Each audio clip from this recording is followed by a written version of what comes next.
need to make it public though, since I'm still using Streamlabs for a short time longer. I can't just directly make this public. Recommended Gareth Emery Elise. I'll check that out later. Alright, we are still at 992 subscribers. Only 8 to go to hit 1,000, where I can get rid of Streamlabs and start streaming directly through YouTube. Alright, I am currently in Willcox, Arizona.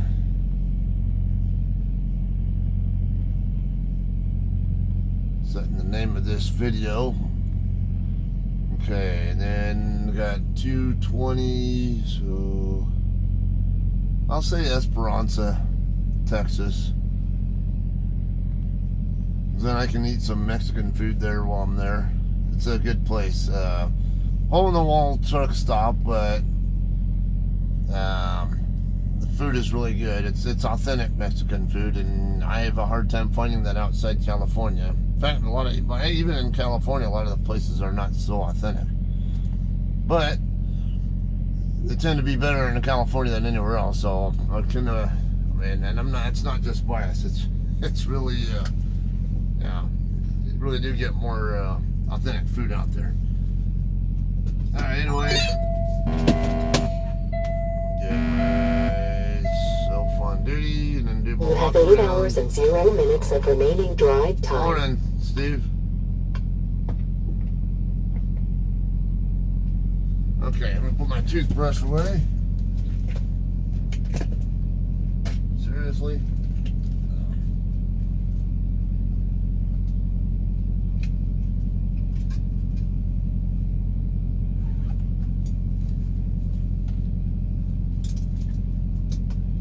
The cargo pockets on these shorts is not exactly the as deep as others. My Fig Newtons, I like to snack on, of course. What's up, Jesse? I won't be able to cross paths with you guys unless you guys are swapping with other people, which I doubt. You doing a 34? You were saying that you were probably going to need a 34 at the mothership when you got back there last time I talked to you. Get back here. I'm gonna be walking around.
556 from Snyder.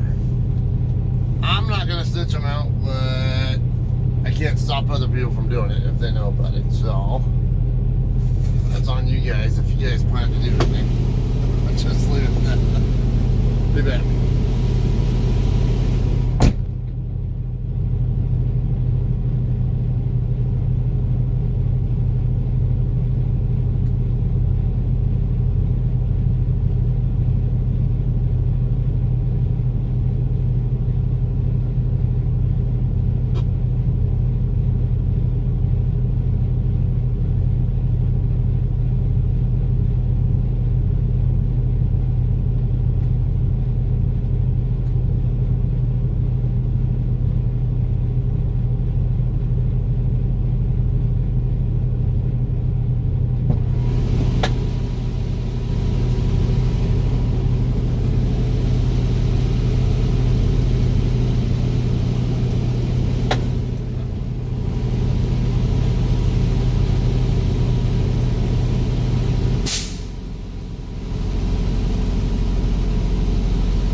Unfortunately, they are piss bottles. I've not seen Gatorade that looks like that before.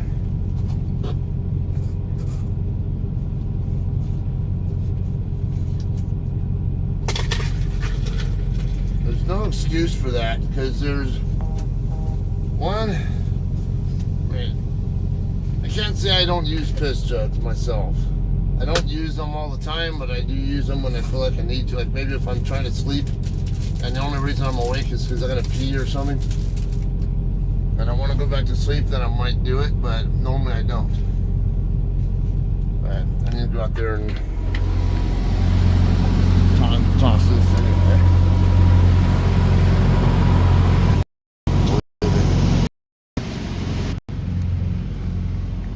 Well, then again, yeah, there's a trash can right over there by that flatbed truck. And this guy just got my Coke on the back of his trailer. But look, I got my cup that I don't need anymore. I'm gonna throw it away. There's the fucking trash can just a few spots over. When I was sleeping.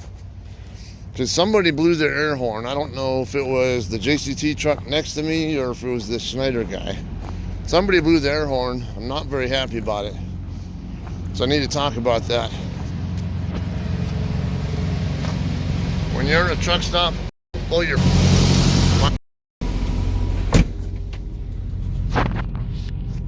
Yeah, you do that to the wrong person, you're liable to get even a lot worse than that, than just yelled at or something. Don't blow your air horn. I don't give a shit what schools, CDL schools teach you. You don't blow your air horn in truck stops. People trying to sleep, they don't want to be getting woken up by your bullshit. It's one thing to blow your air horn if someone's about to hit you and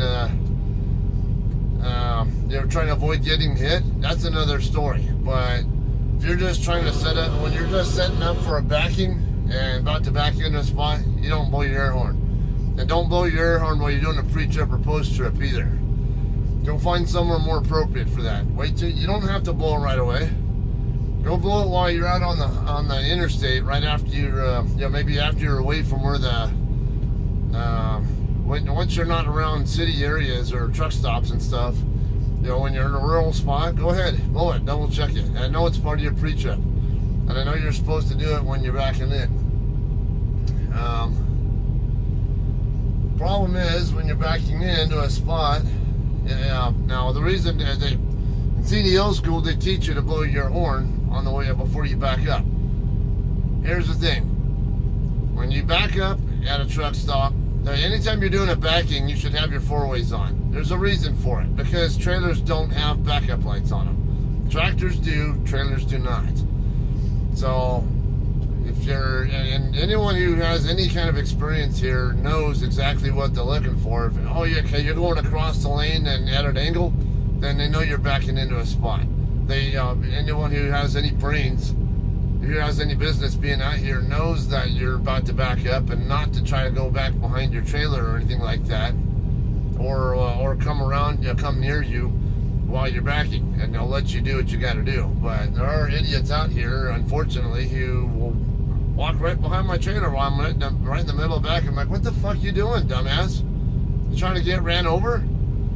You can't tell by the fact my four ways are on and that I set myself up at an angle that I'm backing into the spot. If you can't figure that out, then you don't belong out here. And if you're a spouse or a family member of someone who drives and you're out here with them, you better learn that. And your spouse better be teaching you, or your dad or whoever, mom, doesn't matter. They better be teaching you about that basic safety thing when you're out here. Stay off your phone, because I had that happen before too when I was in Laredo. I was trying to do backing practices with the trainee in Laredo at the TA once, and some dependa from another truck further down the road from me, from where we were doing the practices at, kept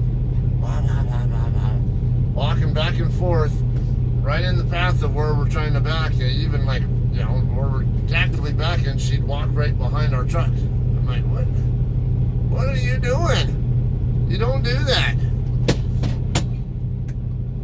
People don't have any brains at all out here, and really, if you don't have a sense of awareness of your surroundings, you have no business being out here.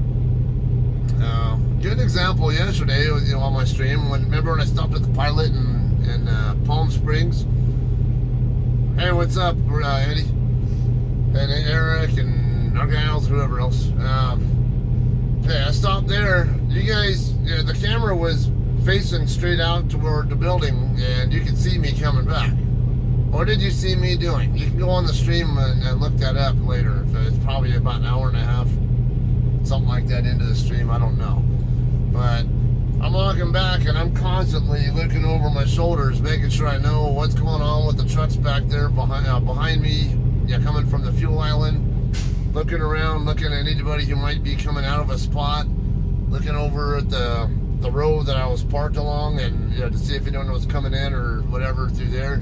You have to know what's going on. You can get ran over. I did have some idiot almost run me over once because he wasn't paying attention.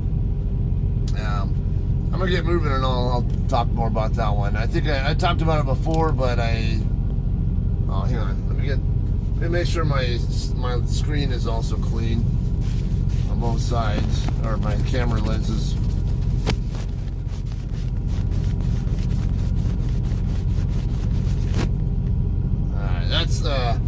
That's actually fog on my windshield. I need to take care of that.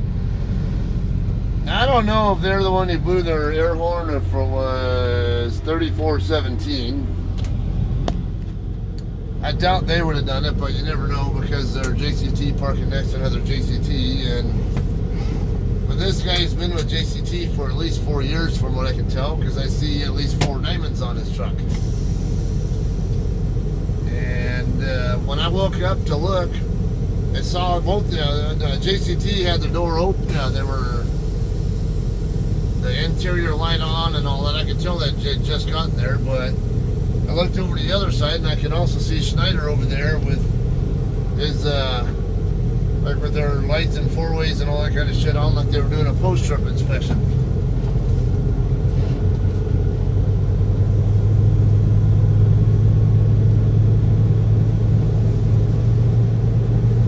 You're gonna alter what I want to do, don't you? Aren't you? I was gonna try to go with the green and go that direction out toward the exit that's over there, the same one that I came in. There's more there. There's another exit over here to the go to the north. If I turn right here and then go around to the north end of the lot, there's another exit over there, but I'm going to use this one over here. Great. You gotta make that turn.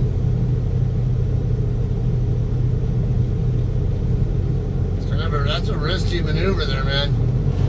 You got your tandems forward, your tail swinging like that. You put yourself at higher risk of hitting that Western Star over there by doing that. I don't recommend coming out of a spot like that. Go with the grain. It's not worth risking hitting somebody else just to save yourself from having to go around do a lap around the freaking row of trucks.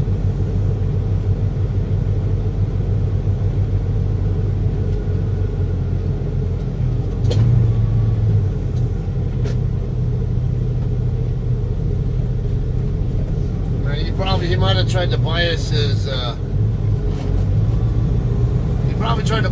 tandems toward the sight side where he can make that turn without worrying about it. So he might be an experienced driver, but okay.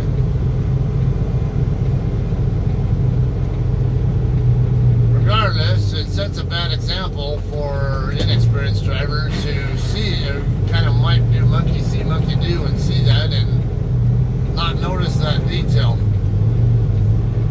They might try to make the same turn but without biasing their tandems toward the sight side truck before they come out. So that way they can actually look over their shoulder at the tandems while they're coming out and make sure they're going to be clear.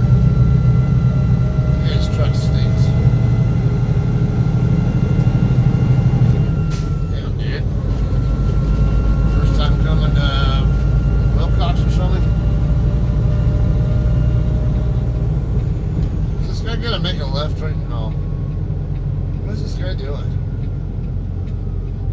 I guess he's not today. I think he's gonna take 186 or something, or that's something else going on. I don't know.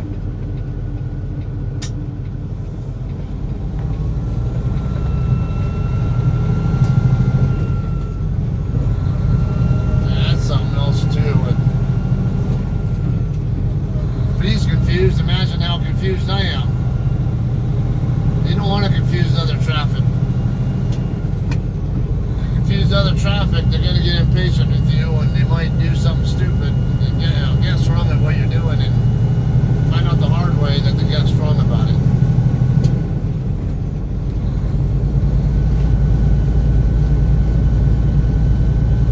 Those kind of things aren't going to happen, or maybe you'll miss a turn or whatever. A good example, just the other day, remember when I picked up in Dallas?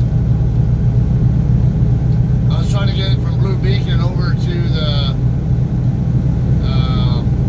wanted to take the westbound service road for I-20 west over to the next road up so I can head up to Highway 12 and take 12 up and around to my shipper. And because the road construction, they had the service road where the other Blue Beacon is at closed to trucks. But that's the way how am I supposed to get on the westbound 920 then? So I ended up, I was going to try to take the road that Flying J and the Blue Beacon that I did go to,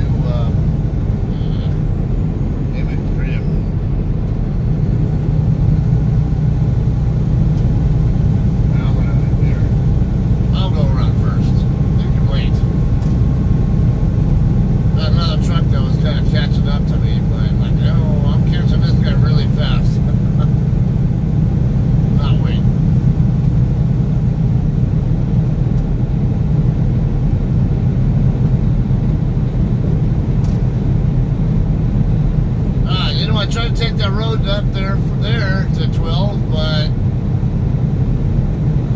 then I find out the hard way that there's a weight limit of 5 tons on that road, just north of the Flying J and Blue Beacon. So I had to stop. Didn't really want to do it, but I had to, and had to back up. But I had to know what was going on with the traffic in the area first before I even thought about doing that.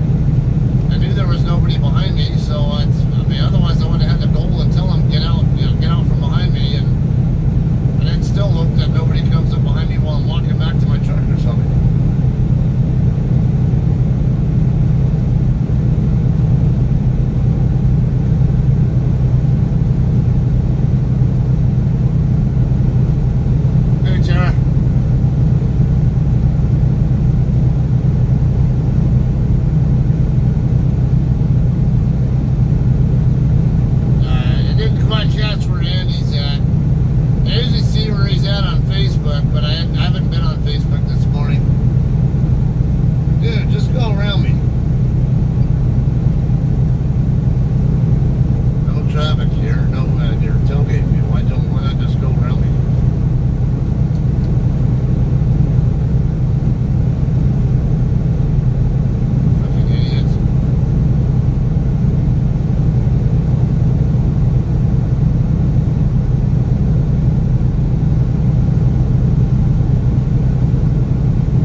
truck like that,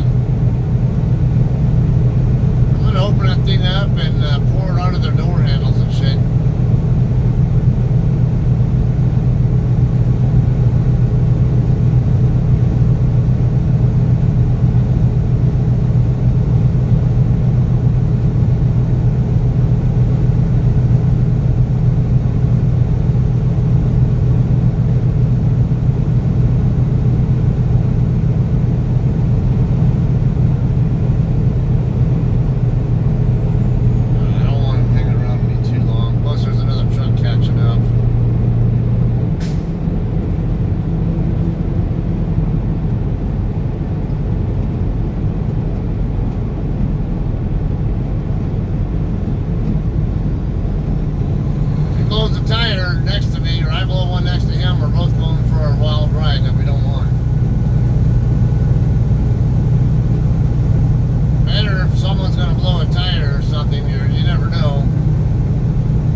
Drop my cruise speed to 65 for just a few minutes, just for about 10 seconds or so.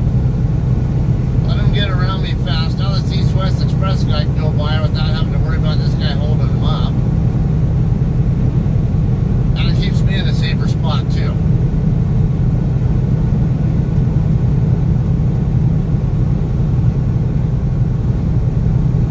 I'm already back to 70. It didn't take long at all.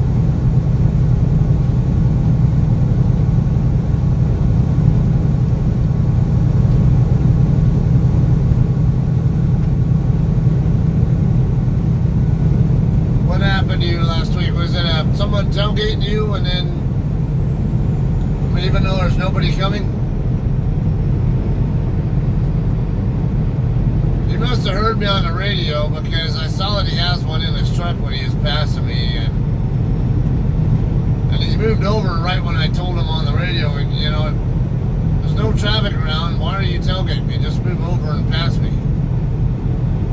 Caught up to me as fast as he did, and he should be able to do more than half a mile an hour faster than me when he's passing me. That's just a complete idiot driving that truck, it looks like to me. Not to mention anyone with any sense and experience. If you're only a half mile an hour different from another truck, just back it off. Big deal. If you can't handle losing about a mile an hour off your speed to maintain a safer environment for everybody, then you got problems.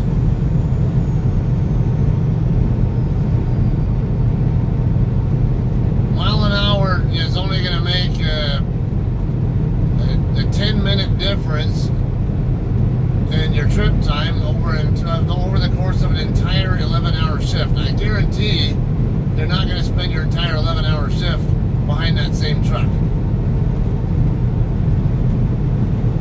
I've done maybe 100 miles or so behind the same truck, but usually always somebody ends up getting off the freeway. Somebody ends up, either someone stops for a break or whatever, or their paths diverge. I'm never behind another truck that long before I never have to deal with them again.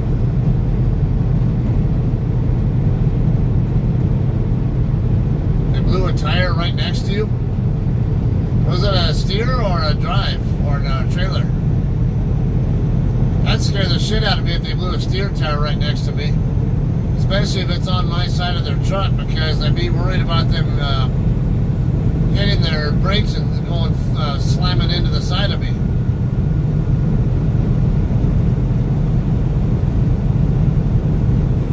Oh, trailer tire, okay. Yeah, I've blown trailer tires before, and they're freaking loud. But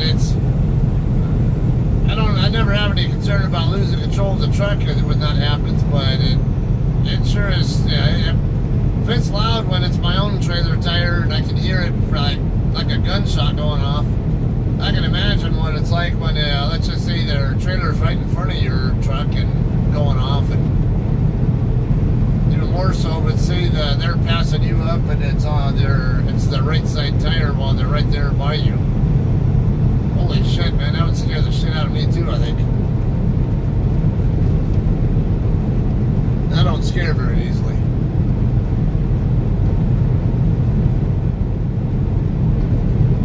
Tara had a bus blow a rear tire, in front of her on the 105 freeway in LA. Scary shit, yeah.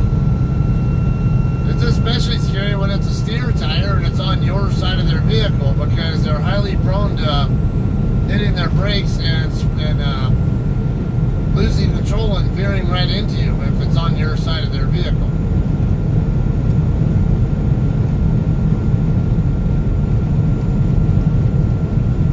A friend of mine, he drove for a period for, what is it, rail transport? Yeah, they're all over, but they're mainly up in like Illinois and Wisconsin area. I think, where was he at? I think it might have been in Wisconsin or something. He blew a steer tire. And yeah, he said he tried everything he could to keep it on the road, but he couldn't. He ended up putting it into the median and basically wrecked the truck because the tire blew out. They ended up terminating him over that. I don't know, maybe they saw on the dash cam where they're, the black box stuff, whatever, that maybe he hit the brakes or something, which is an improper reaction to the tire blowout. You don't hit your brakes when you blow a steer tire. Think of it like having a bad ankle. If you do something to your ankle or Achilles or something else on a foot, you don't put weight on it, you take weight off of it. So you want to do whatever you can to take the weight off of that tire first, and then slowly bring the truck to speed, down to speed if you can. 'Cause otherwise, if you hit the brakes, what's going to happen is the truck's most likely going to suddenly veer in the direction of the blown tire.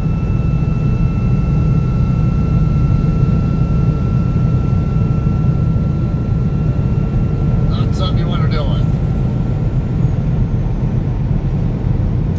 I saw a driver lose his life over what I think was a blown steer tire. Actually, in Sylvia, when I was training her. We were stopped at that TA in Illinois off of, what's that, I-57? Forget, not Champaign, was it? It's where I-57 and another interstate run together. I can't remember which. I thought it was Champaign, but I think it was Peoria or somewhere, whatever, I forget. Somewhere over in that area. Livingston? I don't know, something like that. I forget that area. I'm not in there enough to memorize what's what. But we were switching seats, and while we were getting ready to leave the TA, an accident had just happened on our side of the interstate that we were going to pass by only like half an hour, like half a mile after we got on the freeway. And we could hear them, people on the radio saying, hey, the accident just happened, and saying, someone get him out of there. He's hanging out the window, and there's like blood all over the place. And, the only reason he didn't get fully ejected was because the seatbelt stopped it by his foot. I guess the whole rest of his body was hanging out the driver's door, which I guess, I don't know if you had the window down or up, but the window was, I assume the window was up, and him going through the window caused all the blood spatter.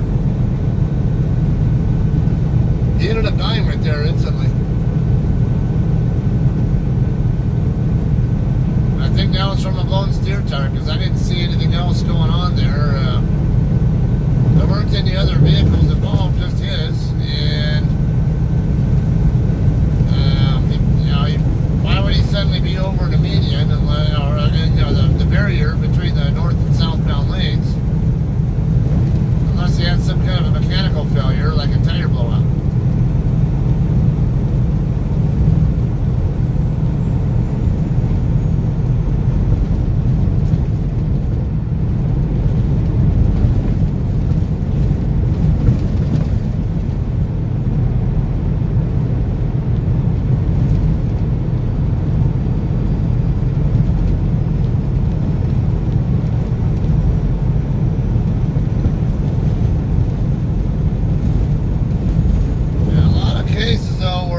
Instinctive reaction is the wrong reaction.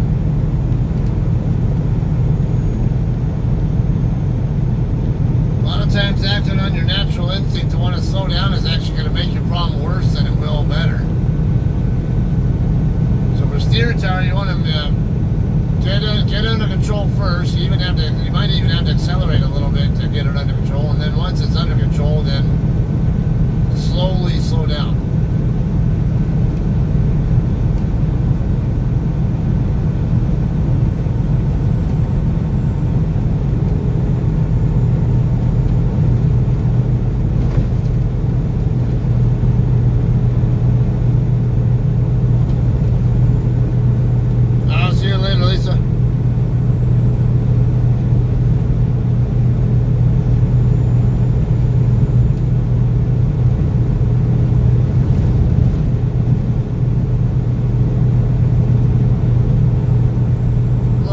To go to the New Mexico line. Actually 30, I forgot. I'm counting wrong.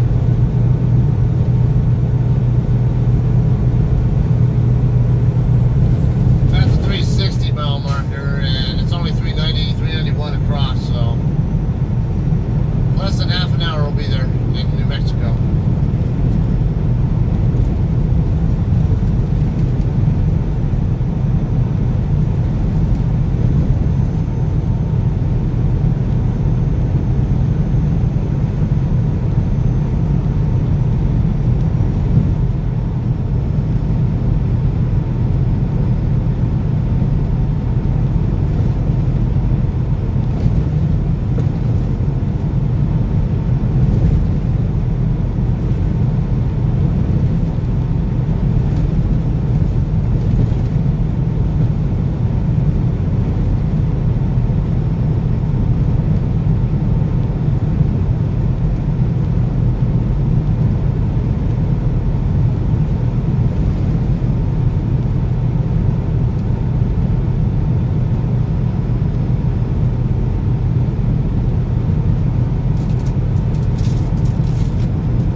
mosquito guts and whatever else the hell it is on my windshield off of there.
I must have picked all these up on the way over and just didn't really pay close attention yesterday. Of course, it was still daylight when I got there.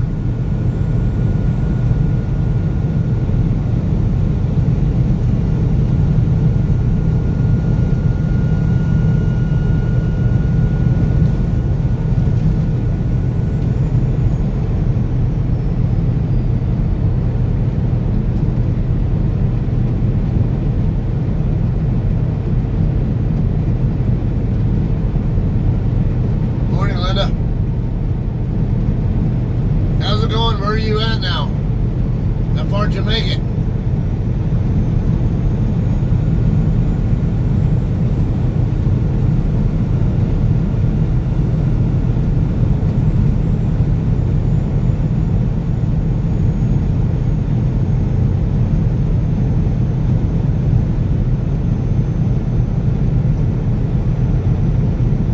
Anybody not up to speed on Semi on the road? She drives for us.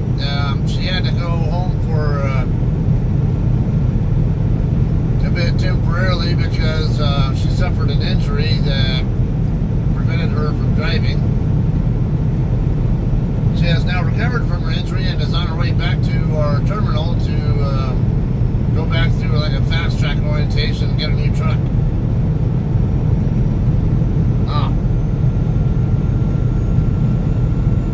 Still at home, getting up, and hope to be in Nevada tonight. All right, cool.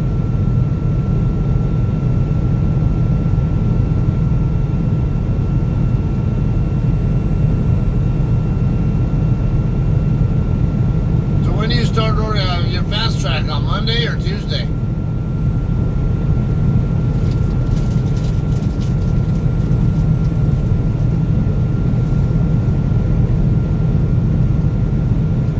Of a hike there from Crescent City to Sepulpa.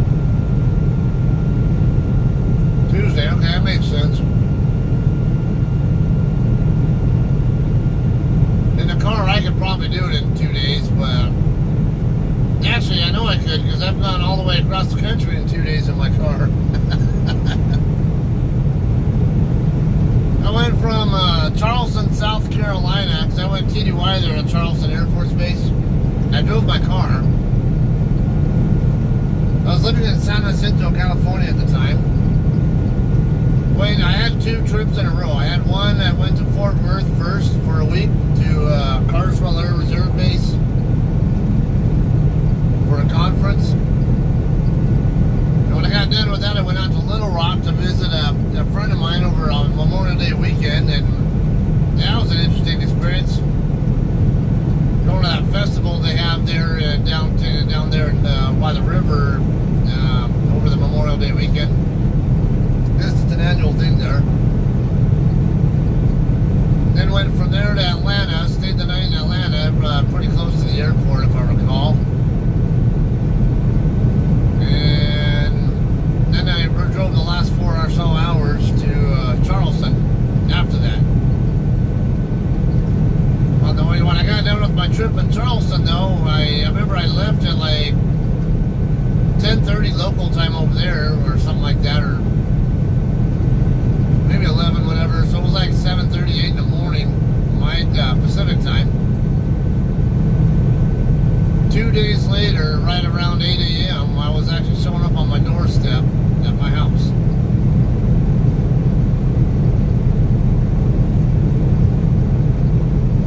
Miles is how many miles you got to cover?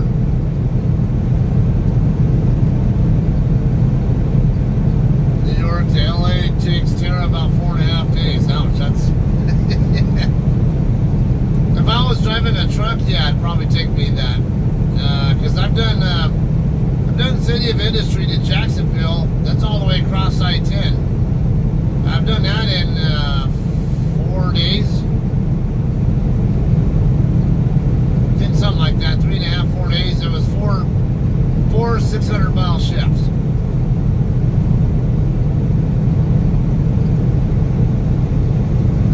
Let's see. It's about 40, 70. No, I can do that in like 3 days in a truck. but if I do 600-mile shifts every time, I only need 3 10-hour breaks, and then 2,400 divided by 60 is 40 hours. Maybe add a couple extra hours for slack there, and that's 42. Add 30 more for 10-hour breaks, that's 72. So, yeah, 3 days is all it takes me to get from City of Industry to Jacksonville, Florida.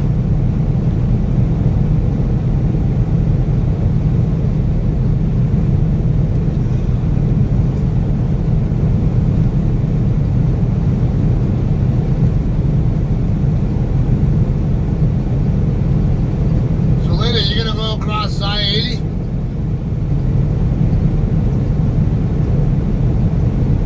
So maybe 80 over to 25 to 70 to 135 to 35 to 412. Is that the way you're going? Alright.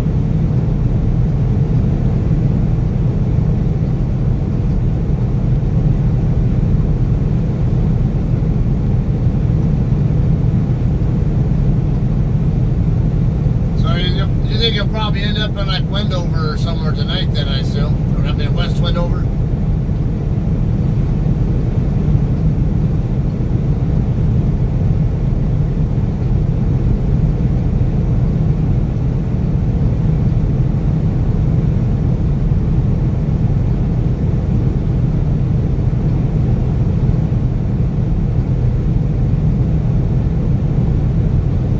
See, it's funny, truckers know truckers. I have an idea on the mileage that Linda has to cover, and it seems like that'd be about right for her to do a full length. I mean, like if she's driving her truck and on logs, that's probably what I would do if I was leaving Crescent City. It's probably at least a good. How far are you from Sacramento? Is that a good couple 100 miles or 100 miles or so? I don't know. It's got to be over 100 miles, I would think.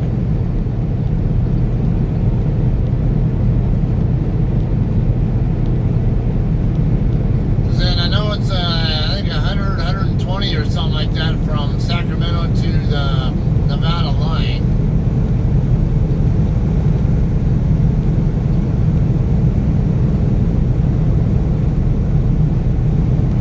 Ziggy, that's just a case of experience. I've done it so many times. It's like, yeah, it starts to become a little bit like the back of your hand. There are always things that you're not going to catch, especially if it's an area you don't go to very often. But yeah, I have been called a human GPS before. And speaking of that, when this was also when I was in the Air Force. I did a conference. Went to a conference over in Dyess Air Force Base in Abilene, Texas. I drove my pickup over there. Now normally we fly, but I save money and I like to drive because there's stuff you can see you can see on the ground that you can't see from the air. And not to mention, they pay the cheapest mode of travel, and the cheapest mode of travel would have been to fly and have to get a taxi or whatever, because they didn't have Uber at the time. Taxi to and from the base, and then also how do I get to and from the lodging to where the conference is at, or from there to lunch, dining facilities and all that. You can factor all that in, and it would have cost me more to to fly an airplane and rent a car or whatever, or use a taxi than to drive myself. So I was like, okay, I'll just drive myself, and then they're going to pay me they can't pay me the POV rate anyway, so. Or actually, the POV rate that they would pay me if they had to pay me POV would have been more, because they pay you about I think at the time 50.5 cents per mile. So 1,400 or so mile trip, or whatever the hell it was, or 1,200, whatever. I would would have been at least $600 or $700 right there in mileage pay alone, which would have been as much as my airfare.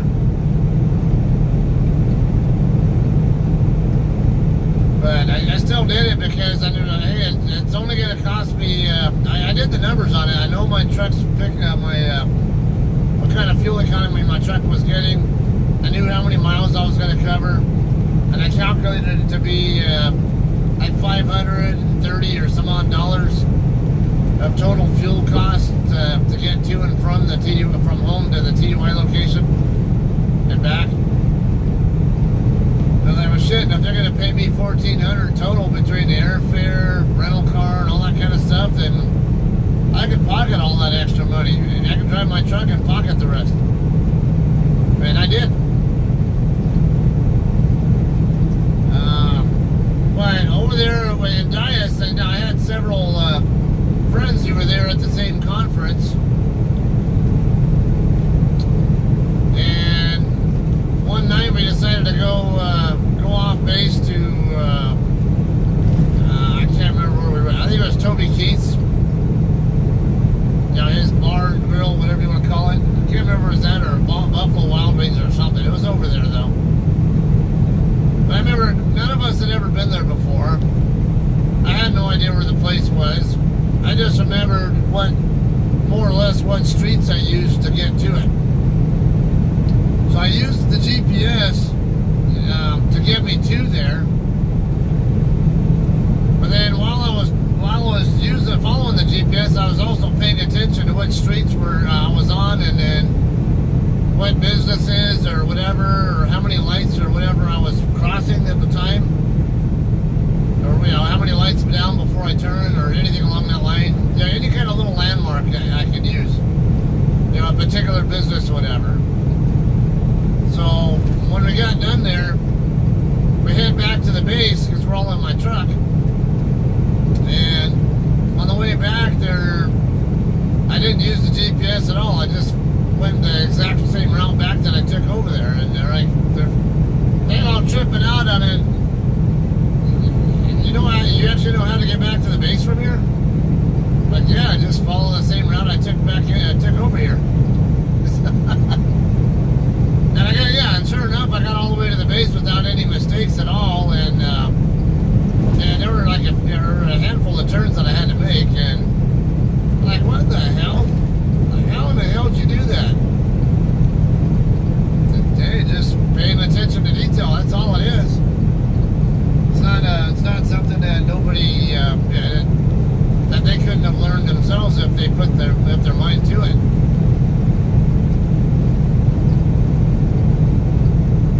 I will see you later, Linda.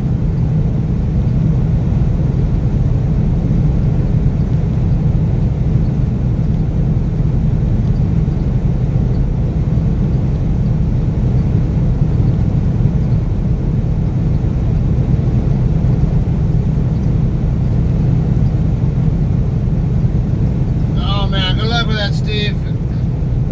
The installations are never as quick and easy as the removal, so I'll just say good luck with it.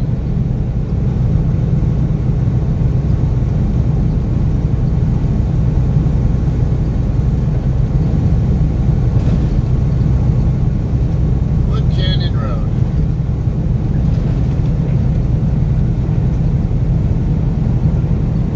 Those hills up there ahead are always a good indication I'm getting closer to crossing into New Mexico. That's a 381 now, so about 10 miles to go. So yeah, right before I get into start going through that little mountain range right there in front of me is when I'll be crossing into New Mexico.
rotate. They do weekend duty every, I think it's fourth week. So they have like 2 or 3 dispatchers who come in on the weekends. Every fourth week.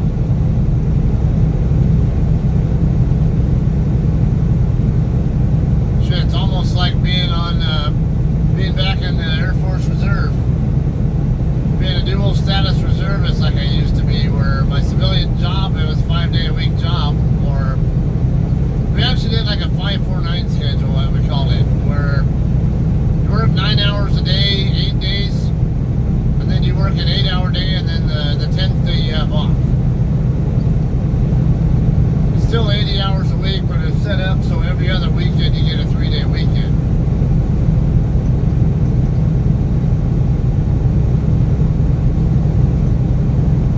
Fresh oil.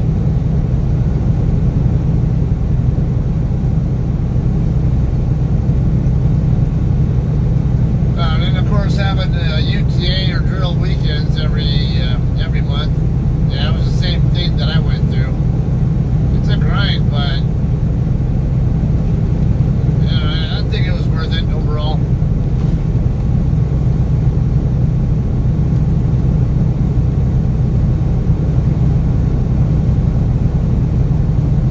There's a lot of things that I found rewarding about that, and just as many things that I would have rather not experienced in terms of bullshit or whatever else. But yeah, I had a lot of fun doing it overall. It got to be where it's no longer fun though, and that was my cue. Maybe it's time to. Well, I mean, I had to punch out anyway, but it was kind of also my cue. Maybe it's time to get out of the industry as well. Maybe do something else once I retired.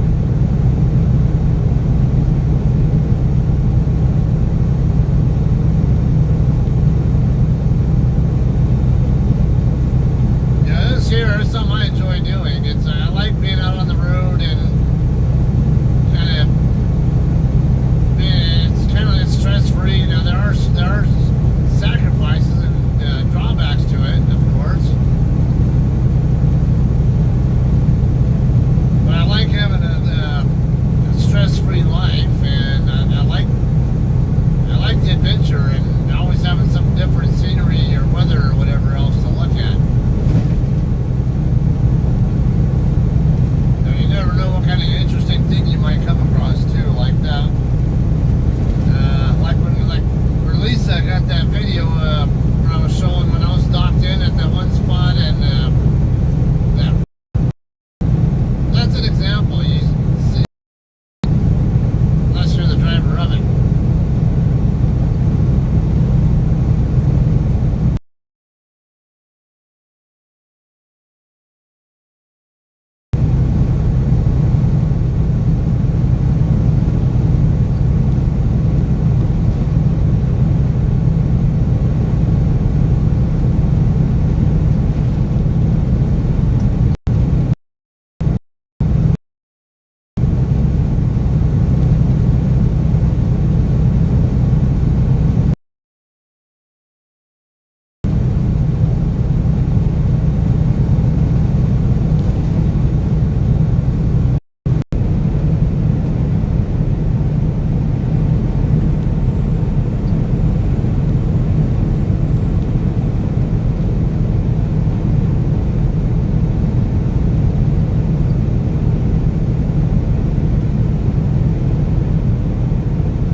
boating once as a kid in Lake Shasta in the summertime, and I couldn't believe it.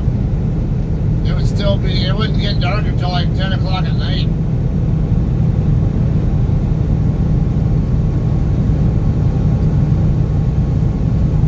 Then I went up to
the visor thing down. And on top of that, of course, I had my interior dash cam over there in that area.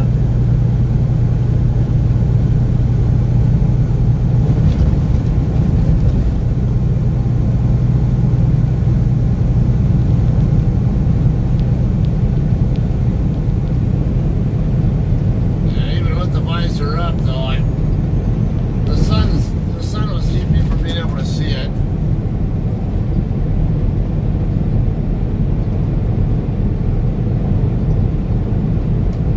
It's hard to believe I got a green light on an open way station. Been a bit since I've seen that happen. At least so it seems.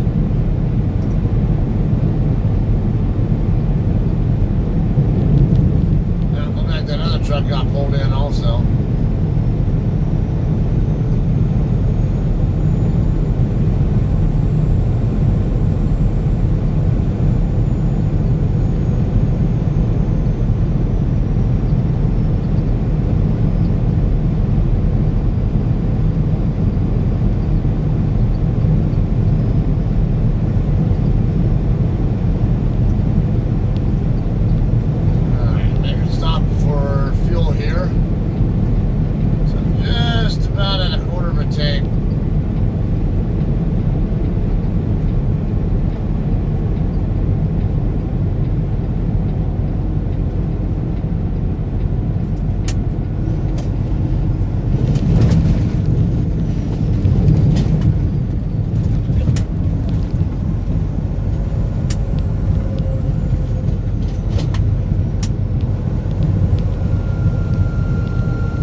message has arrived. 257, that's not too bad. So 243 by the time I get my rebate. That's below average, so I can deal with that.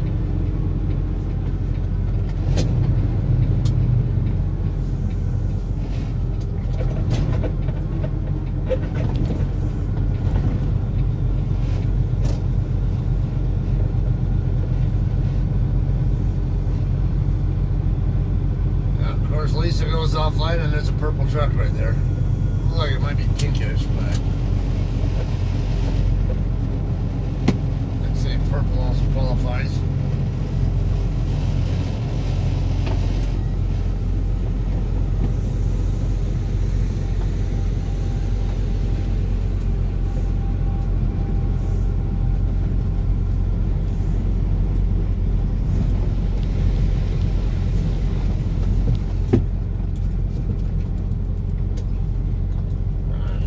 Tractor only this time.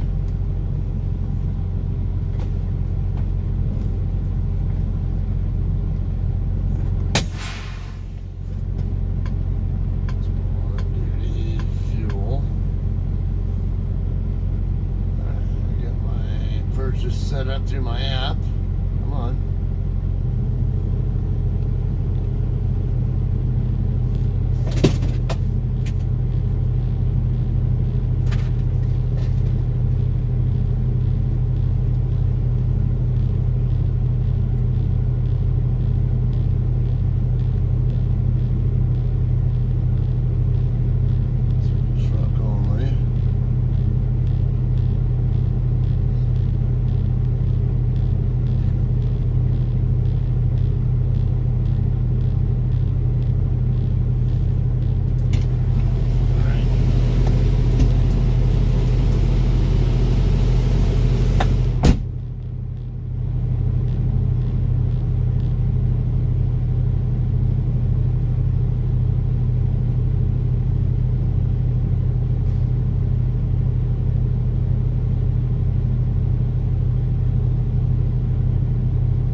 See how much fun I have getting around this guy here. Morning, Corey. I'm ready to roll again. Actually, I forgot I need to send my reefer check from earlier.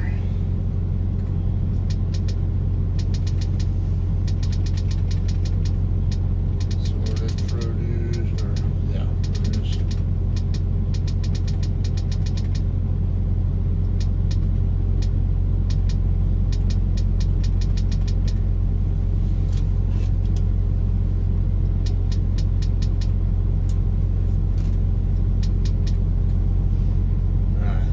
Send another macro 41 just in case, because just in case they don't think that I'm running they'd sent one previously, but let's see, 0412 at noonish.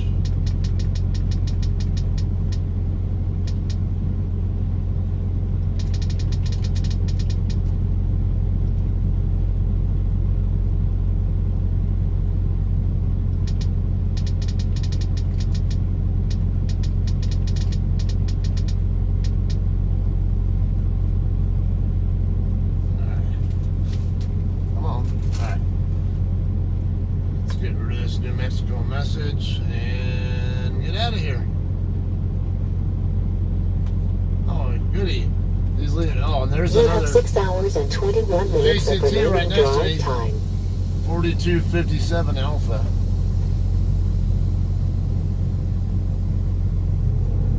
Didn't even notice that.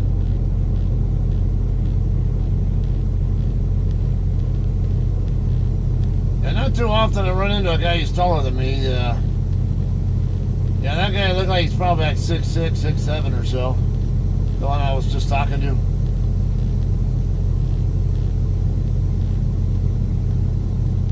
I don't know who that is.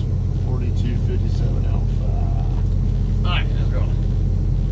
Oh, we'll wait for this guy with the Chiefs jacket on to go first.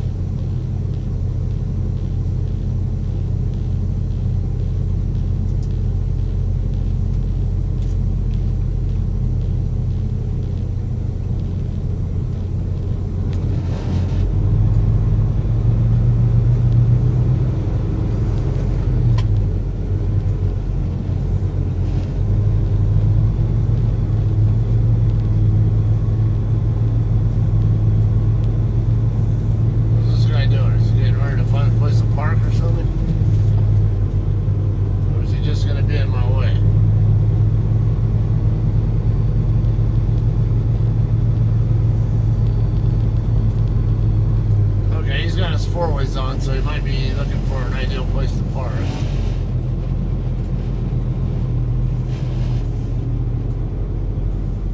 That right mud flap at him seen better days.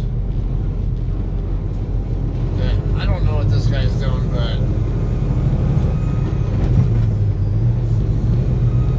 if it take that long to figure out what the hell you're doing, I'm not waiting for your ass. Leave extra space, be as far out in the middle as I can. Yeah, I think he's trying to park in one of these spots over here, but like, why drive 2 miles an hour doing it?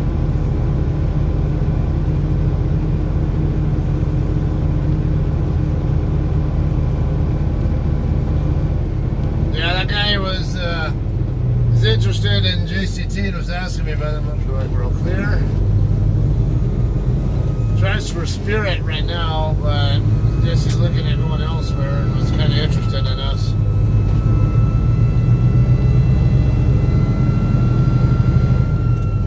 So I'll get him some of the details. It sounds like he lives down in southeast Texas, somewhere not far from the Mexican border. Yes, I'm in Lawrenceburg, New Mexico. Just got through getting fuel.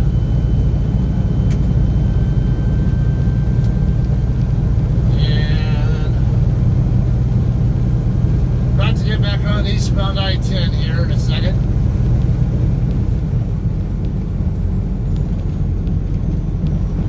Alright, I have two options here. I'm going to go ahead and use the latter though. taking the clover leaf.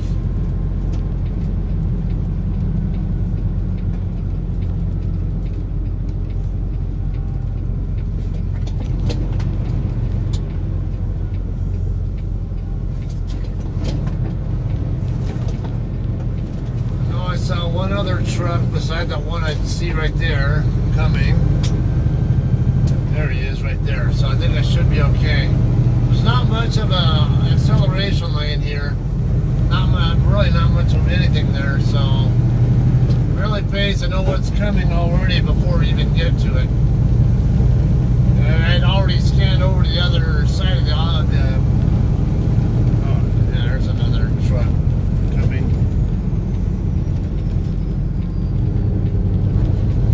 He's moved over already. Yeah, he's already over.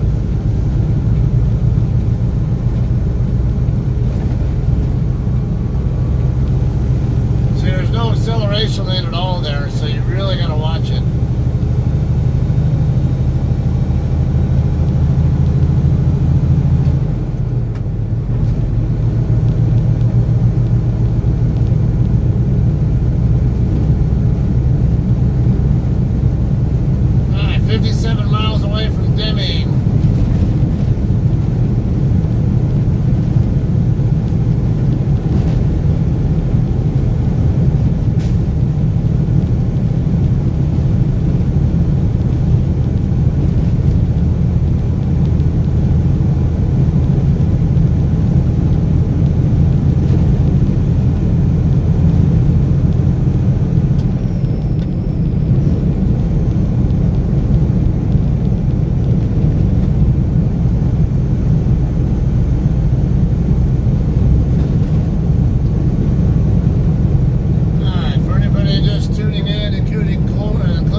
To Esperanza, Texas, which is about 80.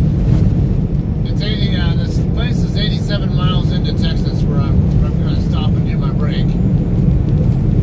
They got a good Mexican restaurant there. I don't know if they'll be open right now, but I'll at least give it a try.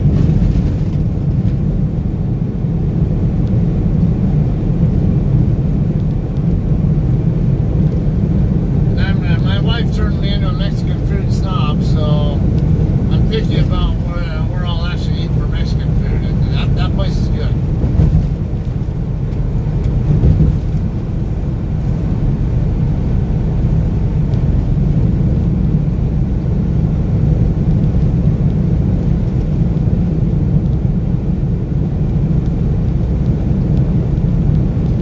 Yeah, first time I went there, I got the tacos, the barbacoa tacos.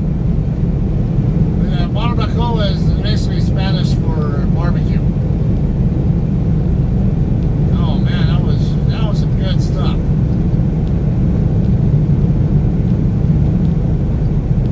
And different Mexican restaurants, they'll use they might vary the meat that they use for that. Like there was one in Moreno Valley, California, where I used to always go for my lunch, for a lot of times for my lunch breaks at work. They had a really good barbacoa there, and they used goat meat, and other people use beef or carne, whatever.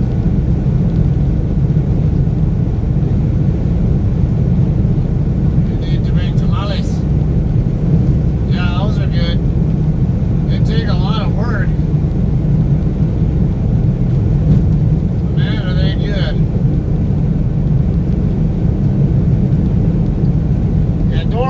Dora sometimes makes tamales in the, more so in the, during the holiday season.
base on Las Cruces.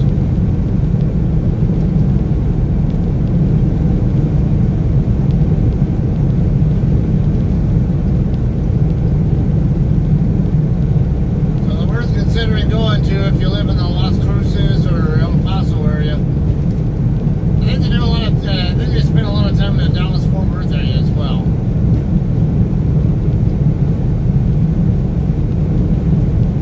I don't know much about their quality though. I've not talked to their drivers to get any kind of a feel for what they're about, or where they tend to run and all that kind of stuff. I just know I see them most often here on I-10 or on I-20. Though I do see them elsewhere as well.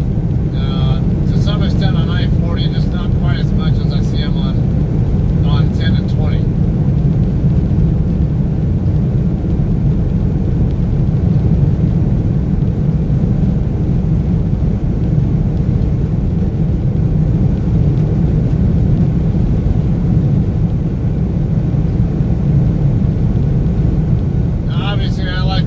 JCT as much as I can, but say we're not the right option. We're not the best option for a lot of for a number of people, and especially when there are a lot of people coming on my channel who are not experienced drivers and they don't know who they should consider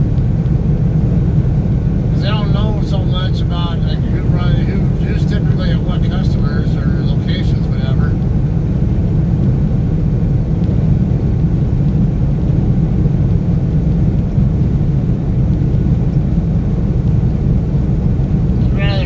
People and let them know what may or may not be a good, at least one to consider. Forget about what other people's opinions of a particular company are. They might have biased reasons for thinking that. I was saying, is there a locomotive on the front end of that train? Or is it just going backwards? Because it is rolling.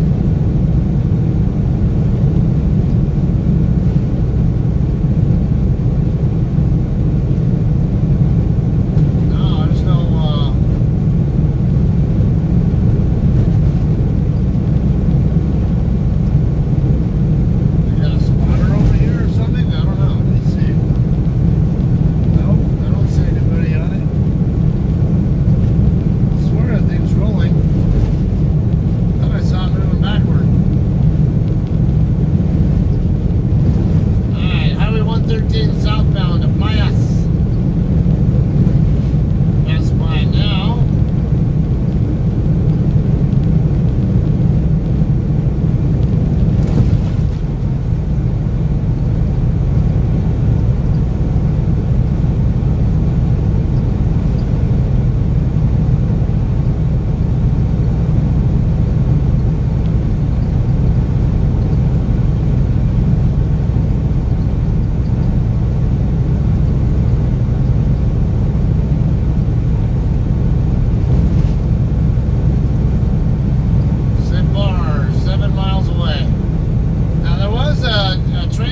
Over here that had been sitting here for quite a while. I came through here, a week or so ago, a couple weeks ago, whatever it was, and it actually looked like they got it all cleaned up finally. It had been sitting there for over a year.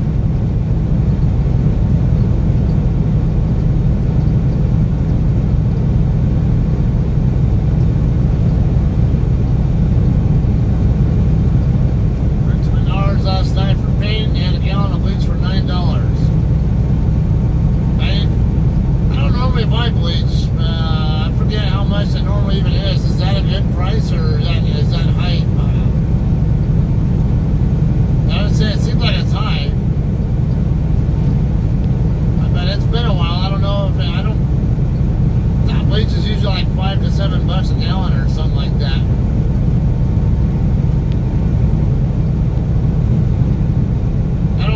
Pay too much attention to the price of bleach though. Usually it's I just buy what I like and I don't really care what it's going to cost me.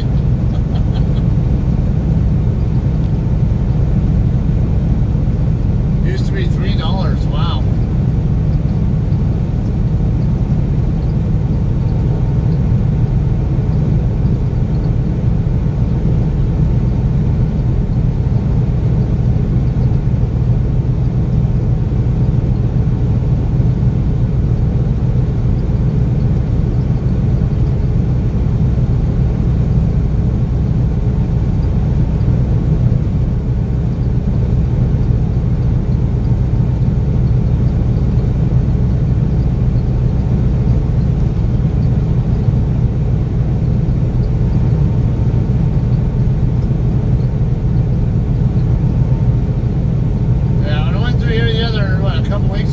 were a bunch of cars on the sightings there, but in the Sipar area, but I didn't see any of the rail cars that were previously sitting pretty close to the fence over here on the other side of the westbound lanes.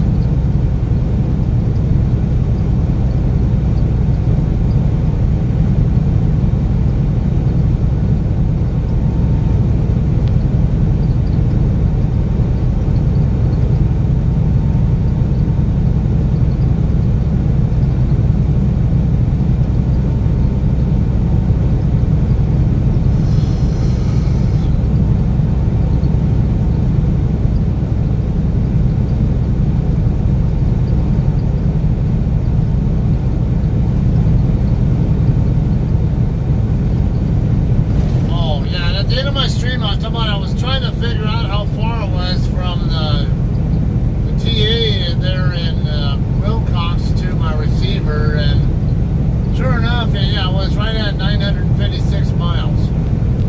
So it was right in that 950 to 960 range that I had talked about at the end of the stream yesterday.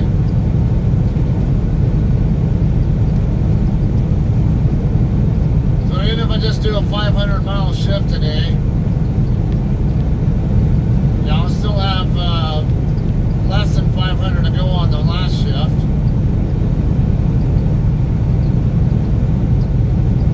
Haven't decided yet whether I'll stop in my day in Fort Stockton or maybe Ozona or somewhere. I'm thinking Ozona, but I don't know.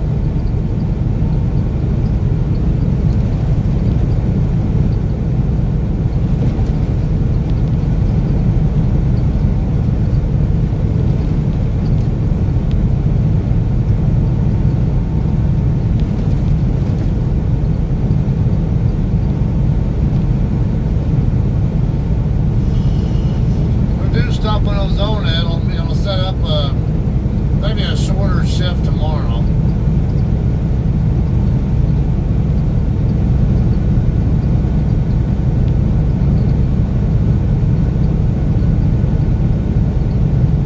Alright, 40 mile marker, about 125 to go to Texas.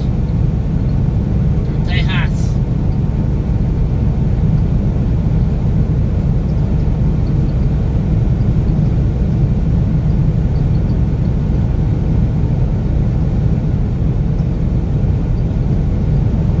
Talk to you later, Corey.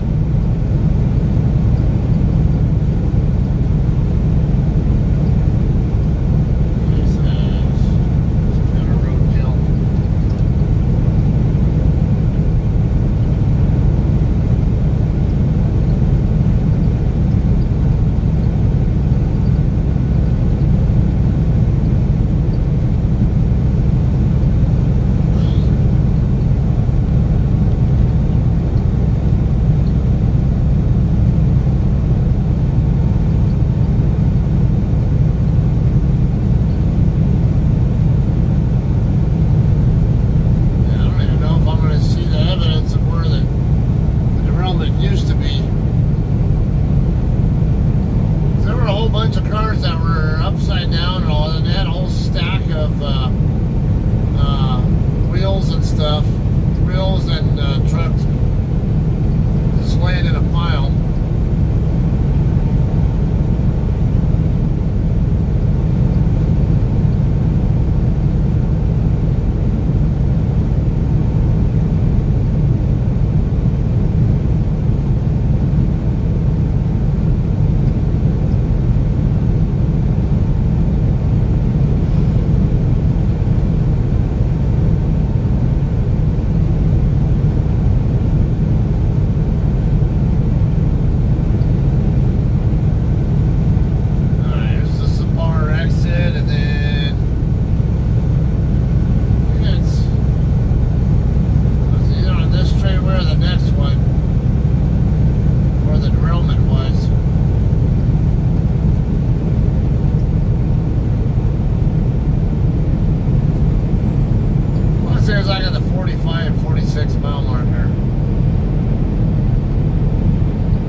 cars, the open hoppers, upside down over here, pretty close to the fence. And then they had a whole stack of wheels and trucks and all that also there. I don't know if these cars that you see sitting there are part of the wreckage or what, but yeah, this is it.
I'd rather stay away from the person than the truck.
to cool a pool. I thought people like to heat their pools.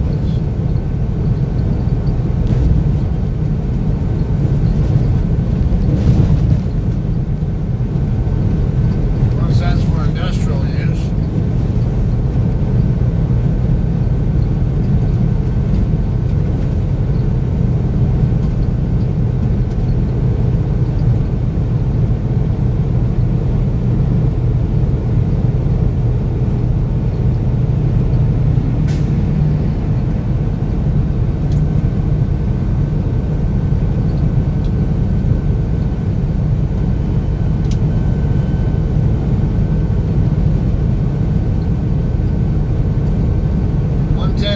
Texas.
He called me.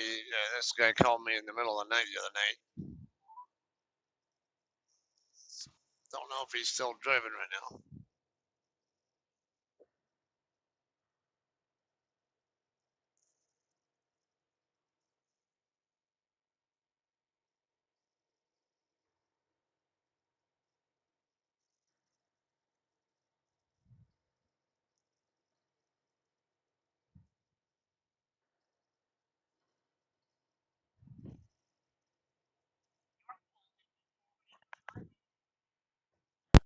Ready.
Morning, Alistair.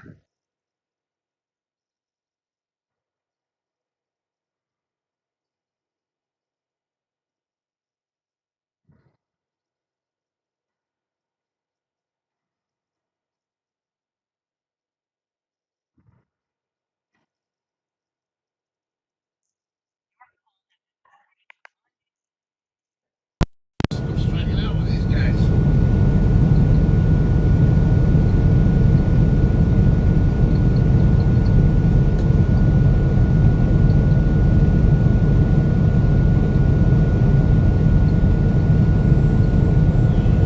Mr. Dunn, and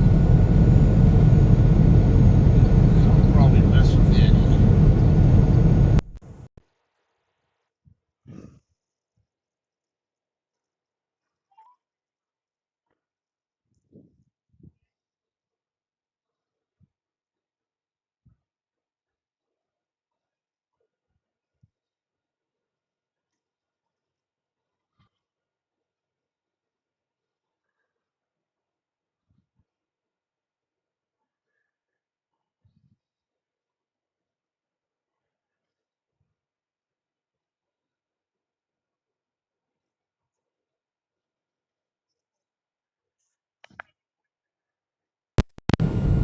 I'm striking out.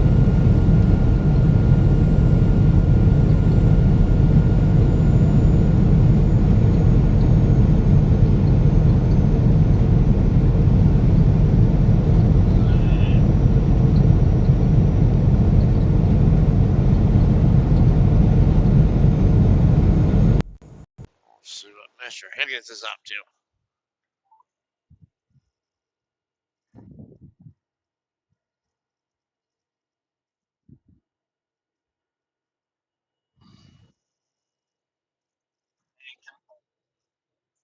Yeah, that's fine. All right, bye.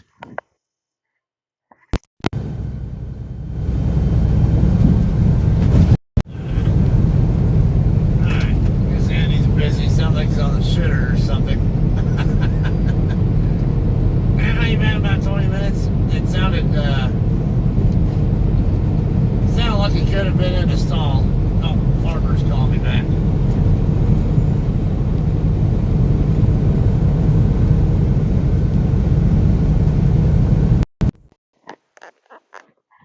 Wasabi. Oh, shit. Still got problems, huh?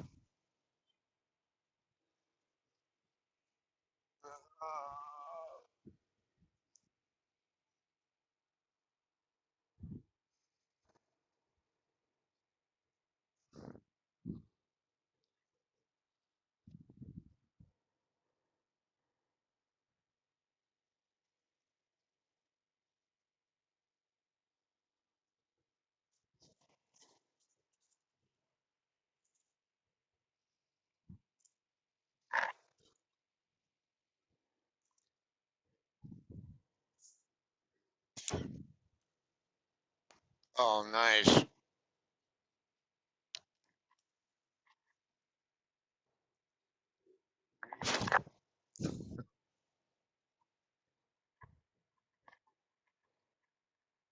Damn.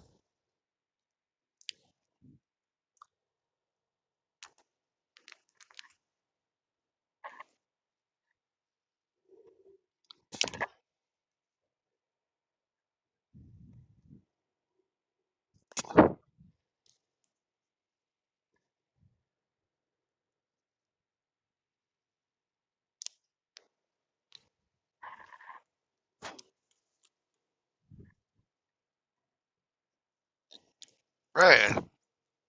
That's Dave Jennings.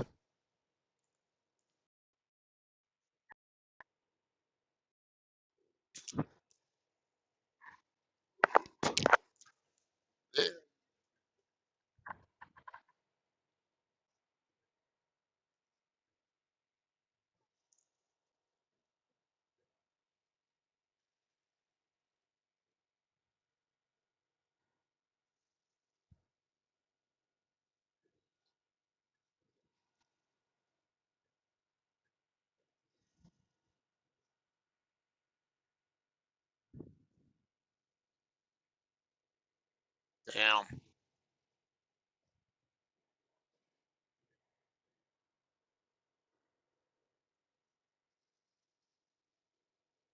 That sucks.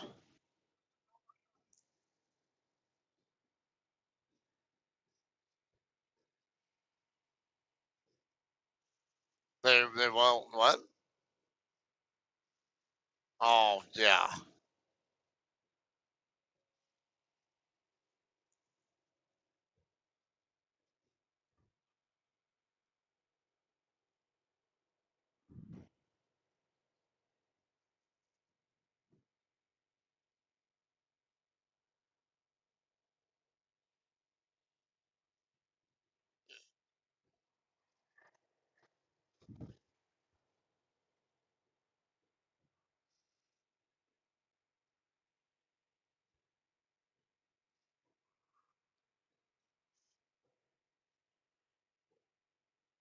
Hmm.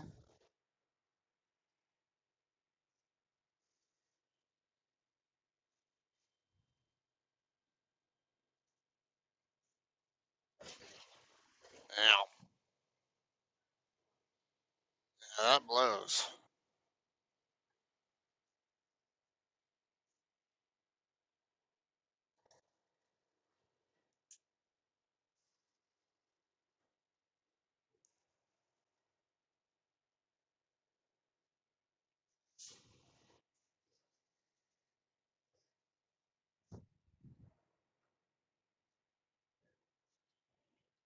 Yeah, or maybe a relay is shorted out or something and won't switch on and off like it's supposed to.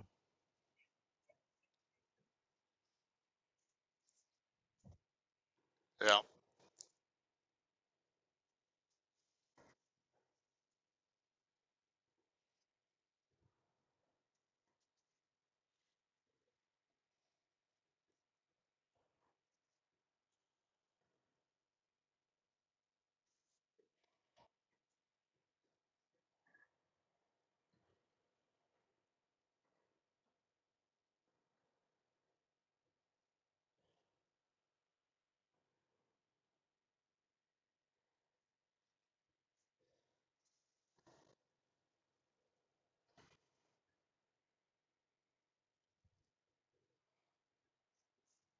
Hmm.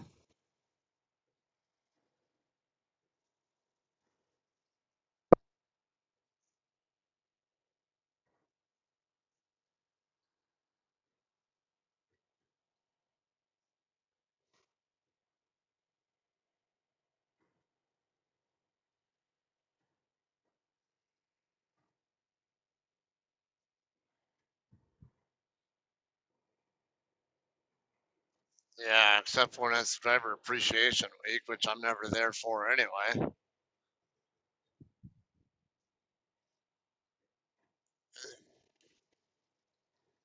It's it's what?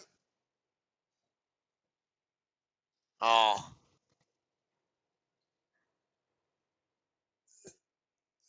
what kind of crap is that?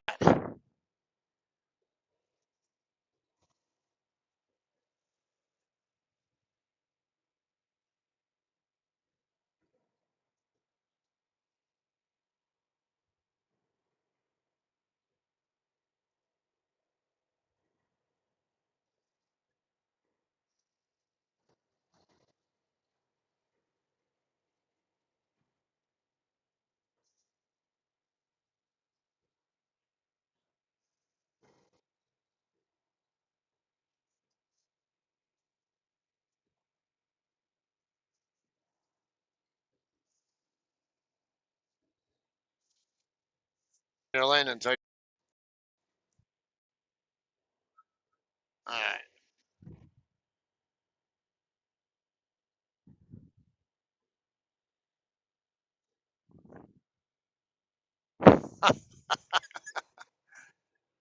Yeah, I'm having a conversation with myself.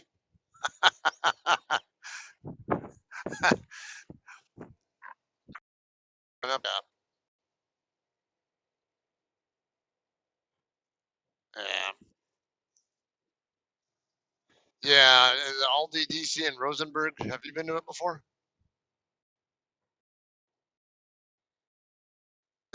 It's southwest of Houston. Basically, take State Route 23 over. I forget what town you hit 23 in, but take it down, and then because of construction going on in town there, I guess right there in Rosenberg, you gotta go down Highway 10, and then take that over to 90 alternate, and then take 90 alternate across, and takes you right to the DC. Seems to get good reviews on Google, so that's good. And people are saying that that's the fastest unload they've ever done and stuff. Someone said like 14 pallets, and that only I think it took less than half an hour or some shit like that. That's it. Then they said they got overnight parking. You just have to wait till after midnight to come onto the lot, and then I guess they won't bother you, and they'll even knock on your door, tell you to check in when it's time for you to check in. Really? Was it that as good as an experience for you as what I'm reading? That's cool. Yeah, they said I guess the lumpers and even the people you check in with, I guess, are all like really, like really friendly, great attitude and all that.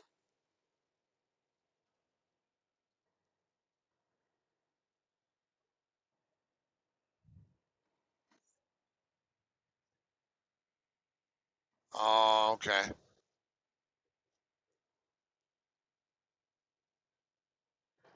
Oh, I assume you when you get there, you enter the lot from the northwest end of it, right? Okay. Yeah, because I saw there was a driveway on the northwest end, and then there was another one on the northeast end, and I assumed that it was the northwest end, and then I guess everybody goes through there, and it looks like you go further down, and there's a guard check before you get into where where actual docks and all that are at.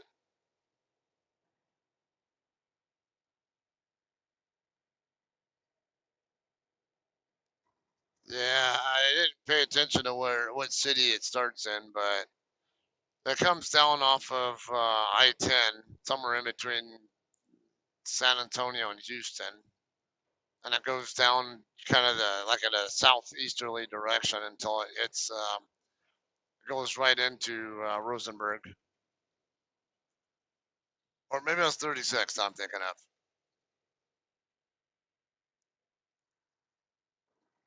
Yeah, and I guess like that little bit of I don't know, a mile or so, whatever of it, right before you get to 90 alternate is closed.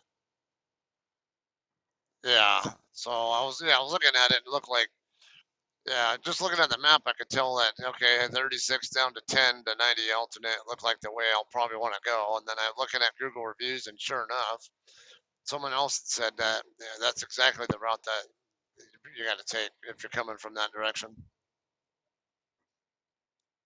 Yeah.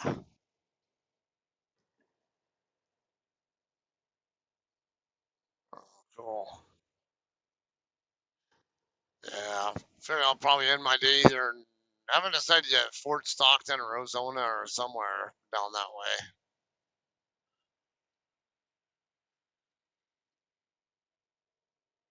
I might try to reach Ozona, but I don't have to run too hard, so not like I'm overly concerned.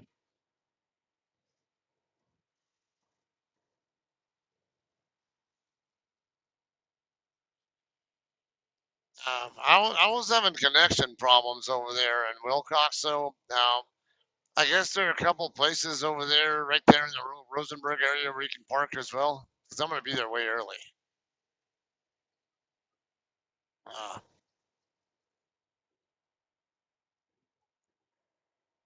you parked where?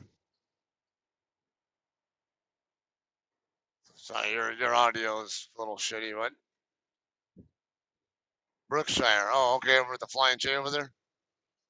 Oh, okay.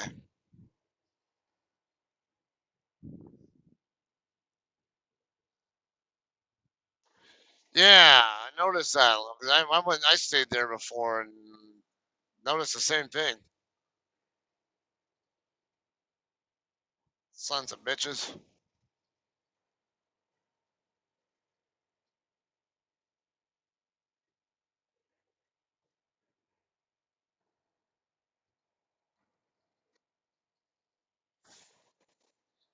Yeah, I tried to look on Trucker Path, but it was so damn slow because of my shitty connection. Even my phone had a slow connection there, and I zoomed into where I thought it might have been, but I couldn't get it to zoom in and or clear up enough where I could tell if I was in the correct spot. But I thought based on the way the roads were shaped that I was probably in the right spot. Looked like there were a couple of places to park over there, but I couldn't tell. And I'll just figure I'll wait till I get to a better spot, if I'm even in a better spot, because I know how I-10 between Fort Stockton and San Antonio can be with shitty service over there too.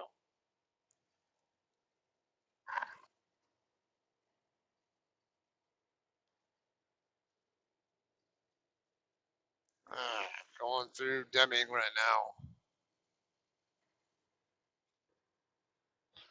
So your truck is where then? At the Tulsa Kenworth or at the at the home the mothership?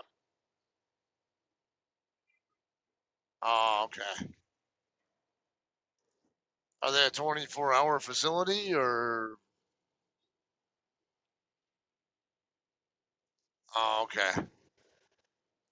Because I found out the one in in Oklahoma City is a 24/7 facility. I was able to get my coolant lines even from there because the Peterbilt dealers that I was dealing with, like in Flagstaff and OKC, were both closed.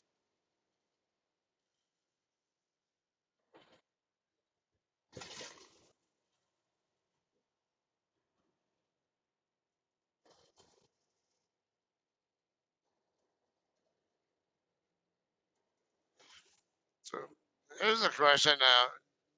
You wouldn't happen to know who's in 3417, do you?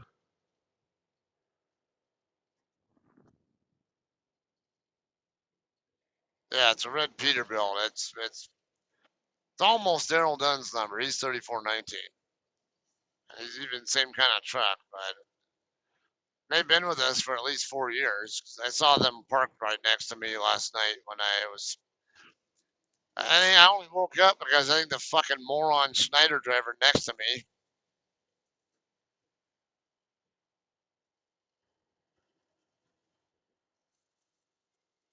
There is one. Awesome. All right. Yeah, there was a Google review that kind of suggested there was one, but then I couldn't tell where it was at.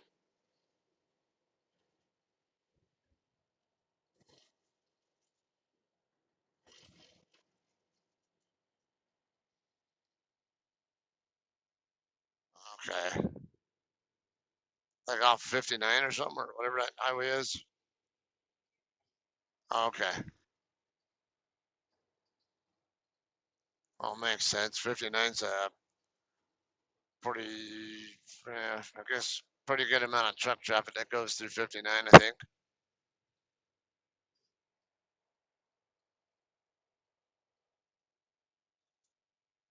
What's that?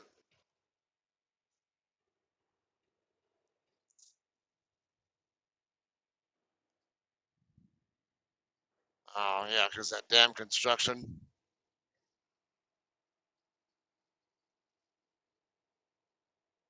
Uh, might have to get creative or something, or like you're saying, maybe even just stay up there on I-10 or something, and then come down when it's time to deliver.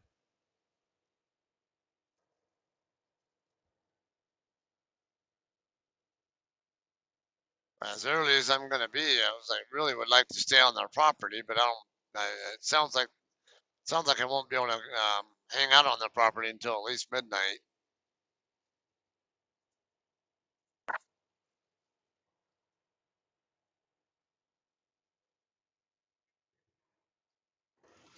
What's that?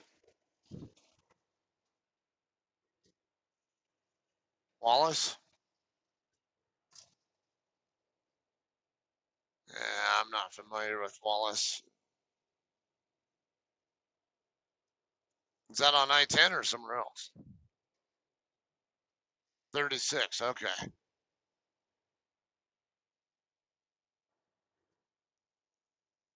Well, that'd work. If it's not far away and I can like, maybe even go to the DC and then turn back and just PC back over or something like that. That way I can have a fresh clock when I'm done.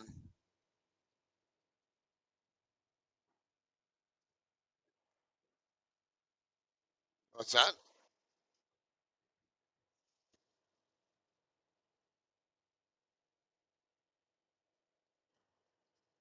Only get something going into Wallace. Man, I don't know what it is with your phone. Do you have a Galaxy S10 or something? S9, no wonder. Because my wife's phones always have the same problem, and she's always using the Galaxy S series as well. What's that?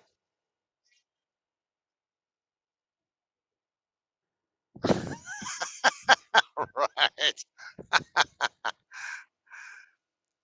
Yeah, it's evident that Galaxy S series phones have shitty microphones on them because it's always those phones. Like she'll call me up on Allie's phone, and I'll actually understand better. But it's like with that microphone that's on your guys' phones, even just like the slightest bit of movement or something, it's like it's like you're talking through water or something. Like, huh? I can't make out half anything because it's horrible. Right? Lies, fake news.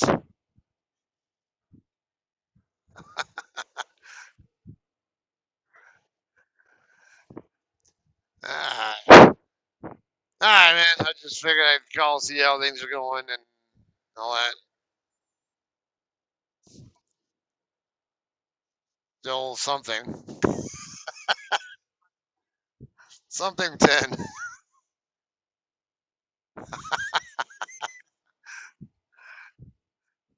All right, man. I'll talk to you later.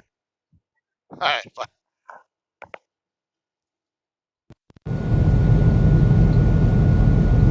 My phone is still hot, which doesn't surprise me because that damn sun shining on it.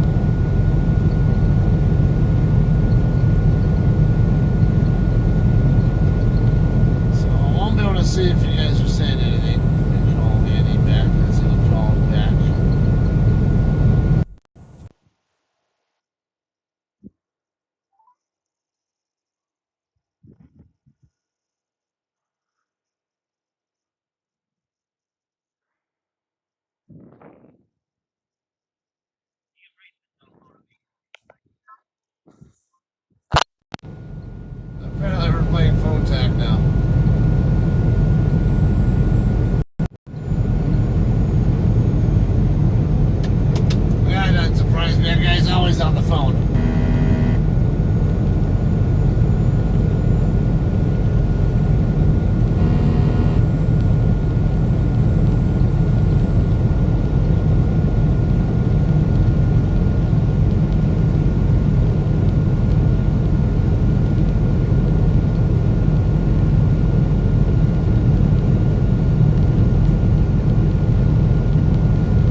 allow me to deal with.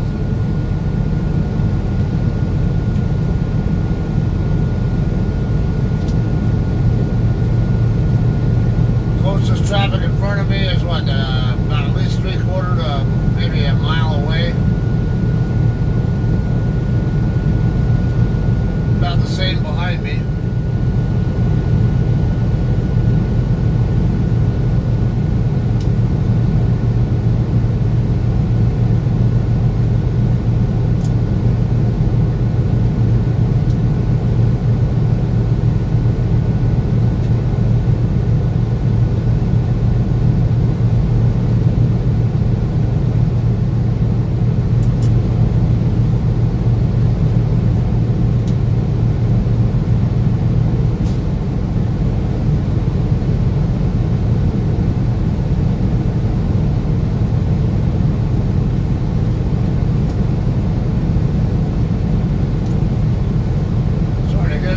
In here, my nipples are getting hard.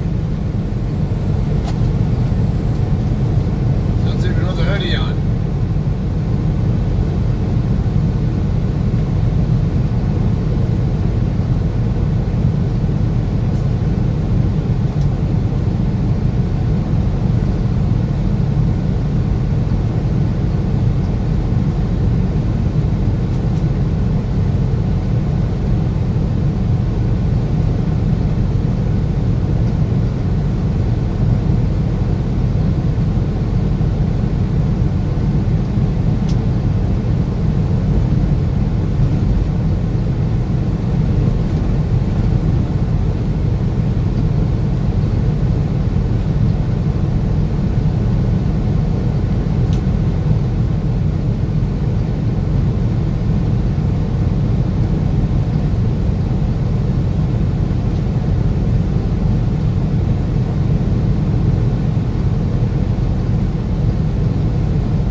Purple truck again, a Mason guy.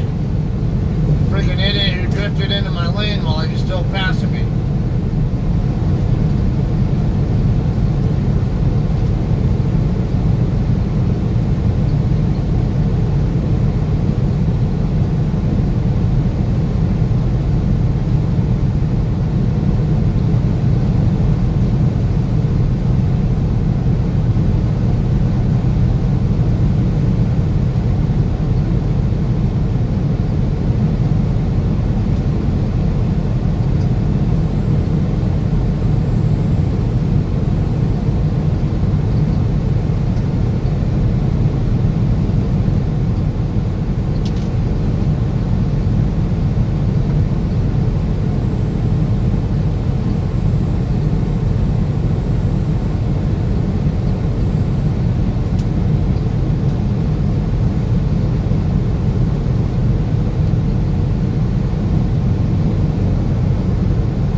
Bow wow wow yippee yo yippee yay.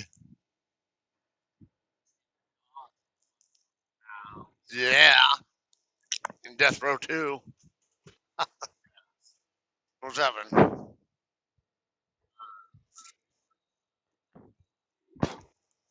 Nuh-uh.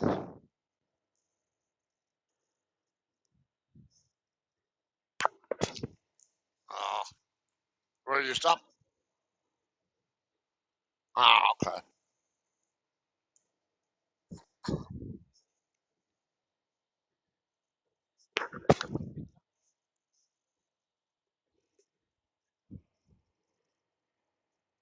Still will. That sounds familiar. Where is that?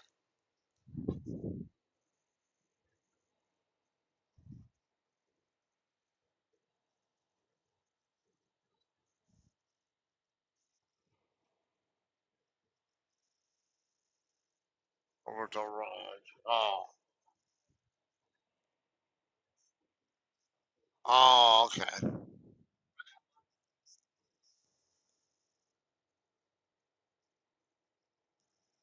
Loves in a casino. You're talking about over there in Tulsa? Or on 412 east of Tulsa?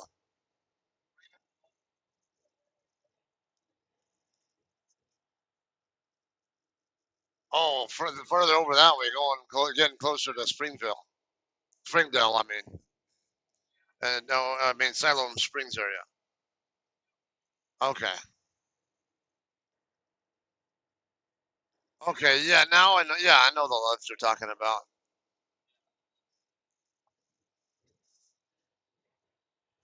Oh, okay.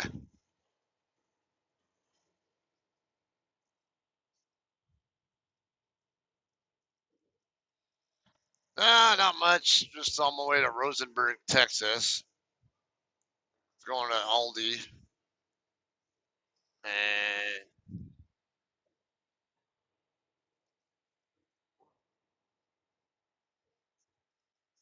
which one was it? Up in Minnesota? I'm gonna have to ask Misha if he's familiar with that one because he's done several Aldis.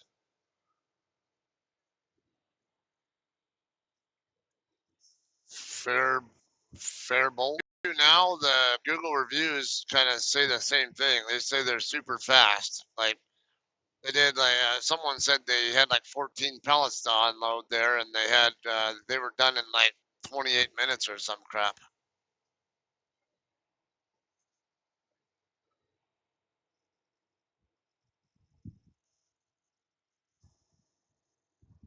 Fruit trees, interesting.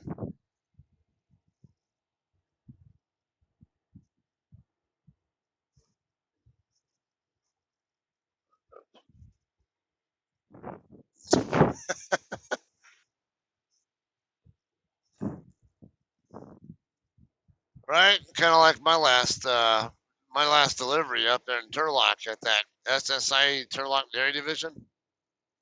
Oh man, that was great. I got I got there around 10:30 or so at night, 10:30, whatever the hell it was. And my appointment wasn't until 9:40 the next morning. So I parked along the street right outside their building. And they have a staging area inside that you can even park in, but I just happened to park on the street because I knew there was a place to park there. And I get woken up at 5:30 in the morning to somebody banging on my door, and I go out there and look, and of course I thought I was like, me a cop telling me I couldn't park there or some shit.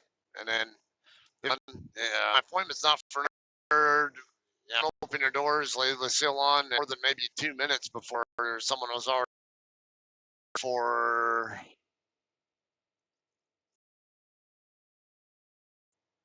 yeah, yeah, it was quick.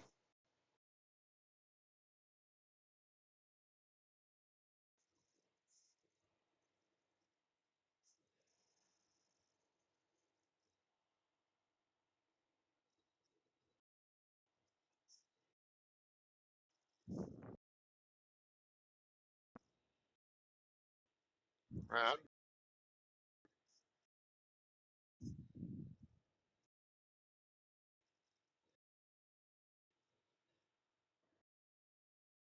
Yeah, I did with CRA. Like, what the hell did I just for then? I had a load that went from Hershey, Pennsylvania. It was a Hershey load.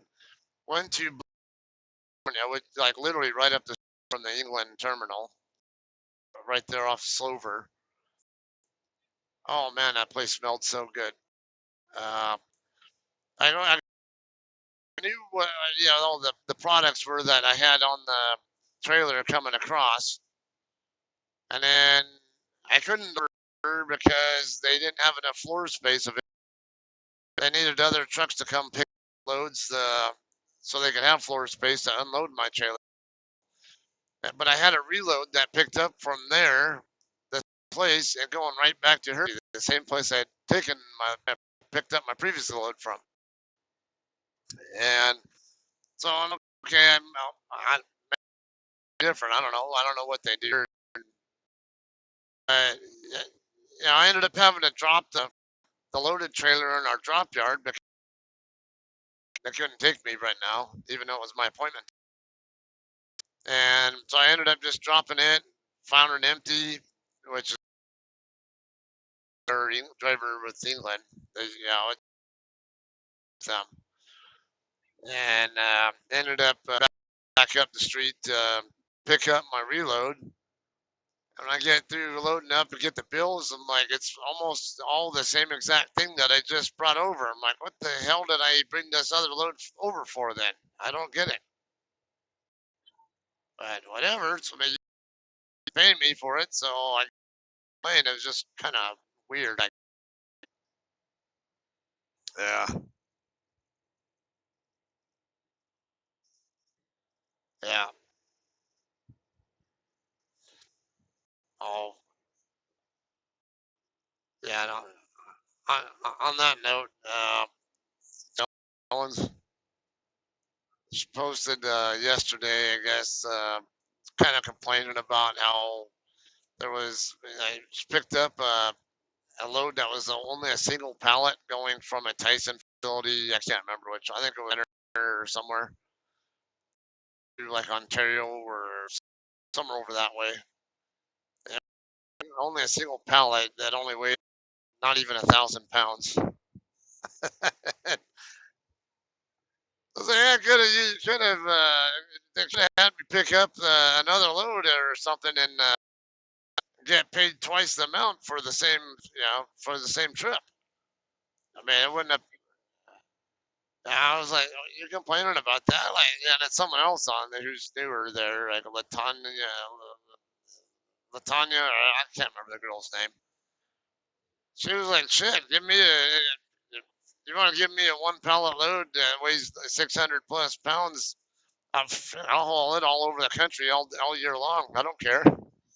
It's, I was like, the fuel economy, the amount of fuel I save falling something like that light, hell yeah. I'd be more than happy to do that.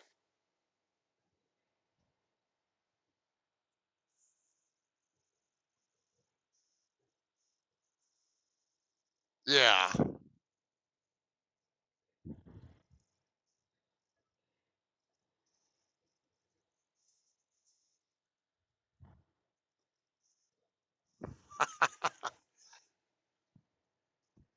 I mean, it's got a point, but at the same time, it's like from my end of it, as the driver getting paid mileage, I'm not paid by the load, and I'm, okay, doesn't bother me. It'd be one of those why I'd be interested in knowing why that thing gets done, but uh, definitely not something I would complain about. It'd be like more like just intrigued. I want to learn to understand more why shippers and receivers do things they do.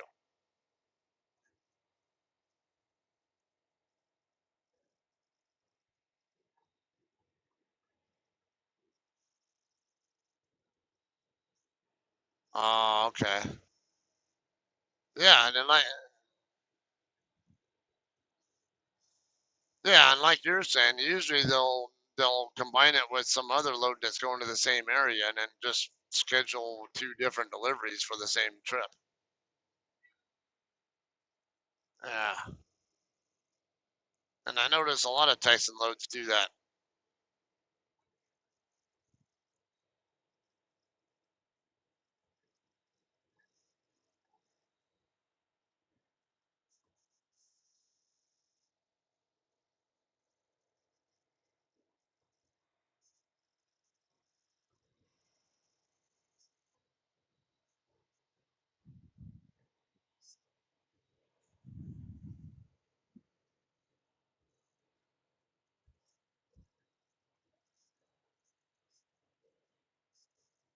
Damn. Yeah, and then there were a couple other places between JBS and was it Tyson? Somebody JB.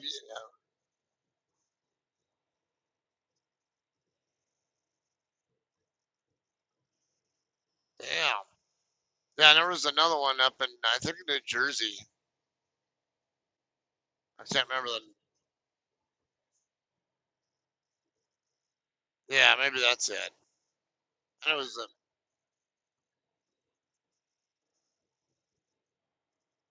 they use it for a drop yard. Didn't know that. Huh.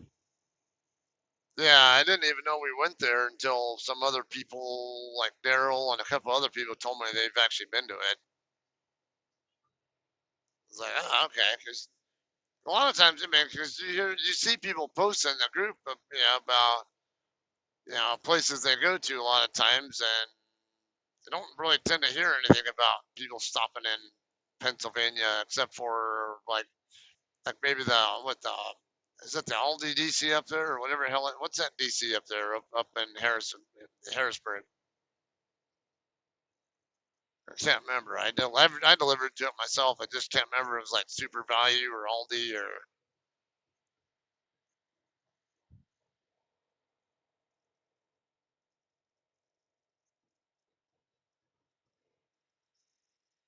yeah,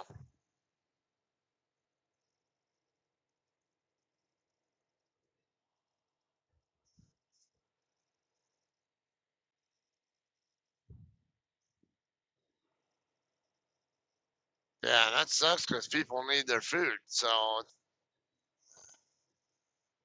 yeah, exactly. Yeah, and then when you shut one down, it puts more demand on the ones that are still open, and it creates a more hazardous situation there for them too.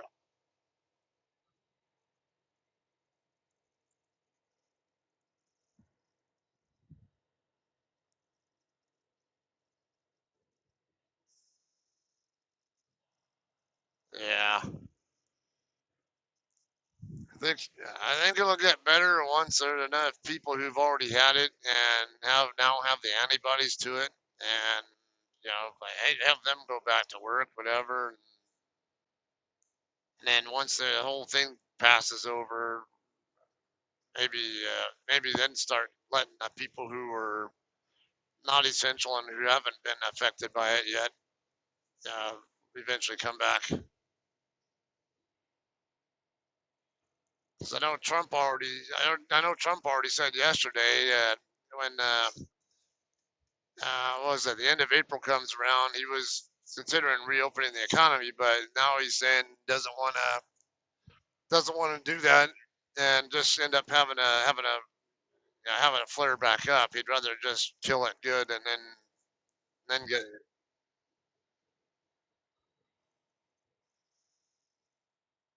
far east, like in New York, New Jersey area, or uh,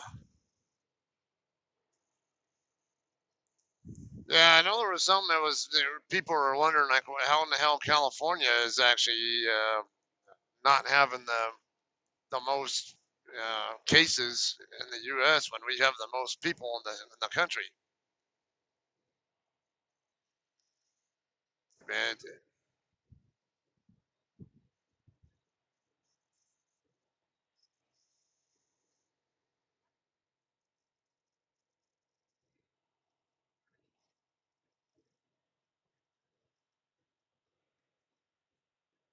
Yeah.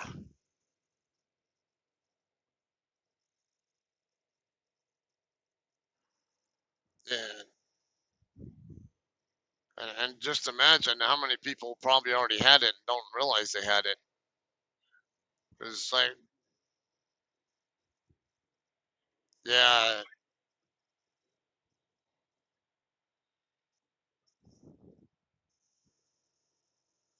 yeah. Yeah, Dora thinks she and Chloe both got it because they were sick for a good week and they had, and the symptoms they had were kind of consistent with it, but they never got tested and they ended up eventually getting over it. And so they could have had it and never known it. So, just, uh,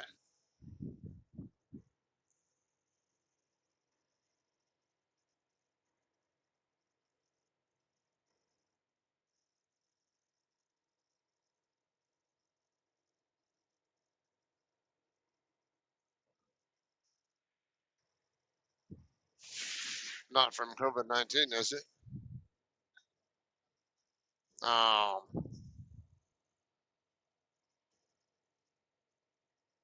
that sucks. How old were they?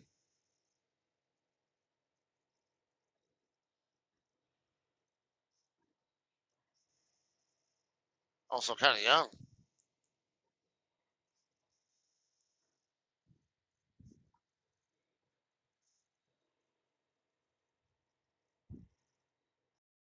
That's a long.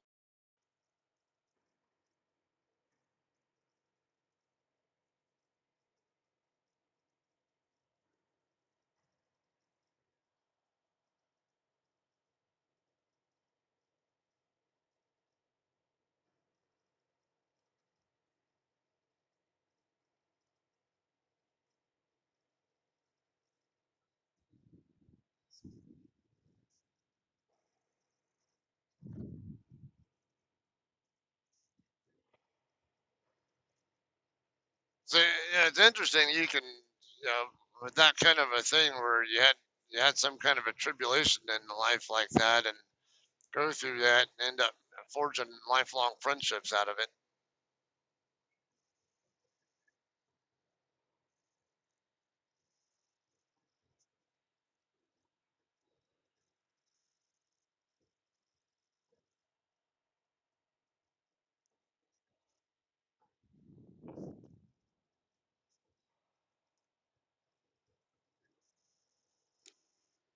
That's a weird combination.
Hmm.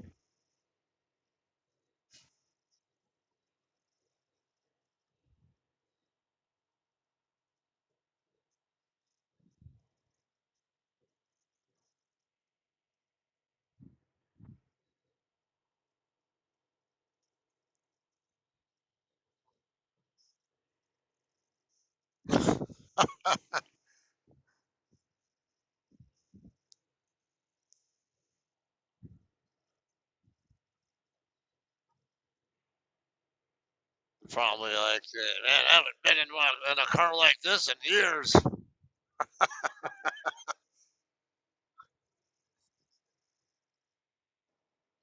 Yeah.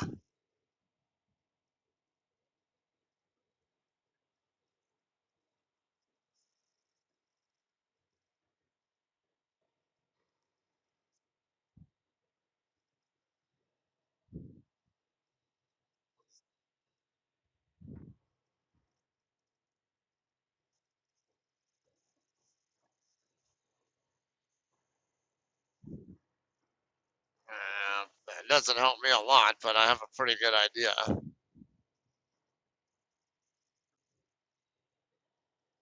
Yeah, that didn't tell me anything. I hate country music.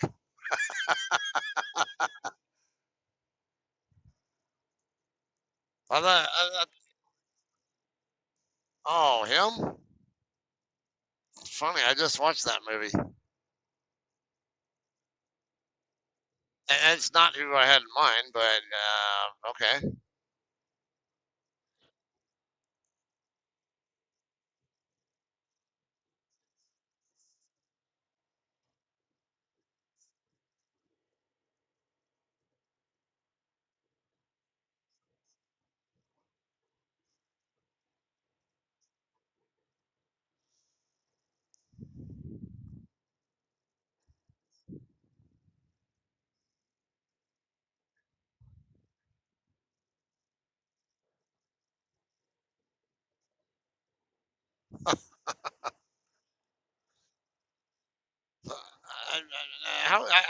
Because I'm learning new things about this whole thing from you, like not just with him, but with how the whole process works. Uh, so they basically the person has to have a sponsor to go to a meeting or something. I don't understand that whole process.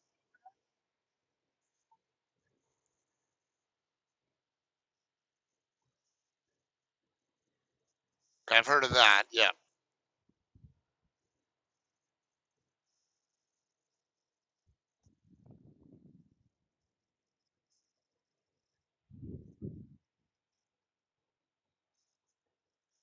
Okay.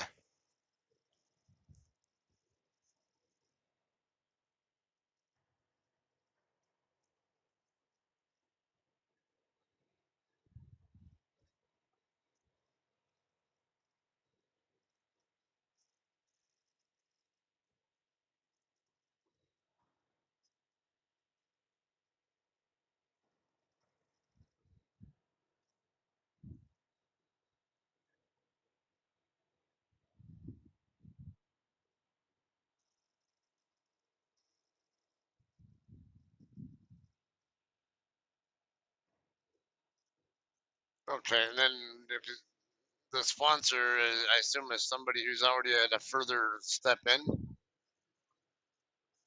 Okay, so it's somebody who's already gone through all 12 steps. Oh, okay.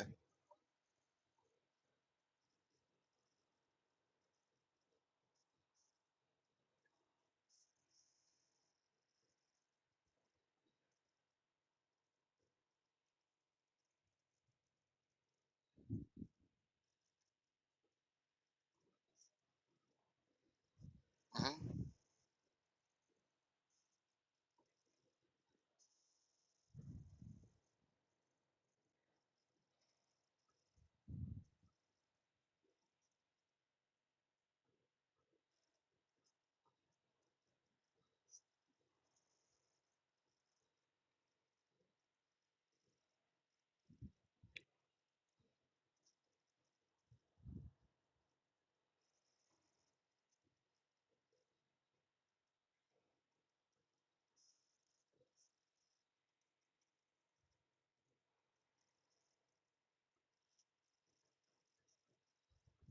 Interesting.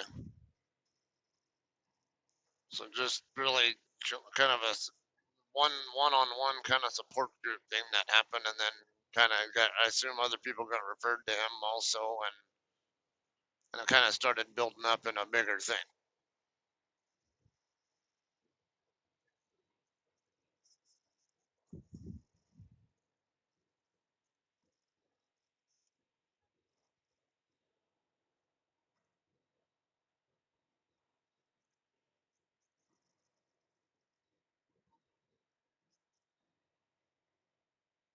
that goes in. Yeah, that goes into the spiritual thing you're talking about. Yeah, and it is a good. I talked about meditation not too long ago on one of my streams because I said that I I noticed there was a study that was done on the basically the mind versus fighting cancer. Yeah, they're trying to figure out if someone who has if mind can really influence a person's ability to fight off cancers. Of course, with medical help, but what's up?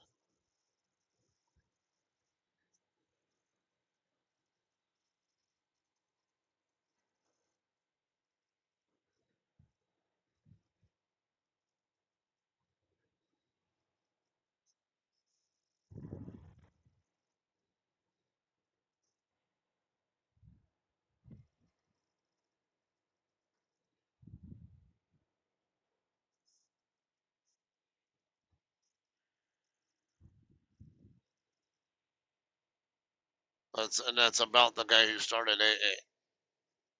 Okay.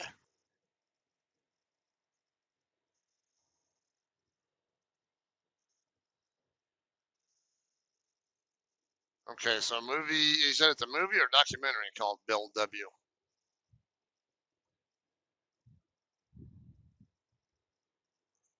Okay, I do tend to like biographicals and oh, there you go. I've actually seen him, but I actually met him before. Oh, okay. Yeah, and I am into biographical, true story kind of movies, so it'd probably be right up my alley.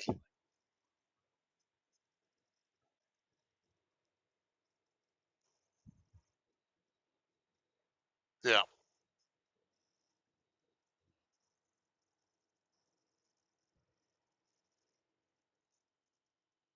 I can imagine. I, I, I don't have a problem with alcoholism, but I know there's a lot of people who do, and I mean, like I said, I'll probably never have an issue with drinking too much, but I never know when this kind of information could be useful for me, or I can help someone else out, or something at some point in time.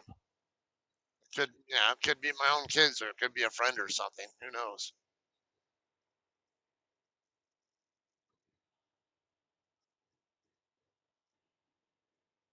Yeah. Okay. Now, something else that threw me off there earlier with what you said. I wasn't aware that AA had apparently some kind of an inpatient, whatever you want to call it, kind of program. I thought it was just you go to meetings or stuff. Yeah, Bayford Clinic. Yep. Yeah, they got one in like Palm Springs.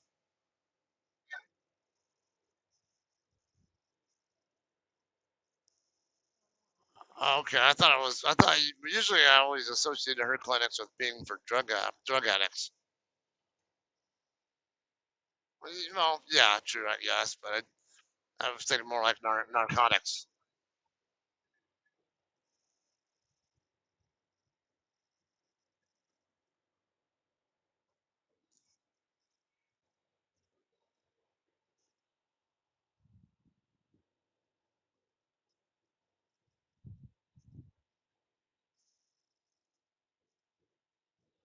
Okay.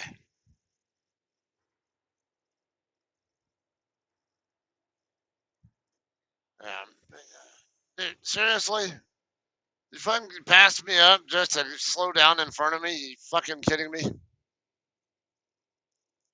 Because probably because the freaking cops sitting here under the underpass. That's the only reason.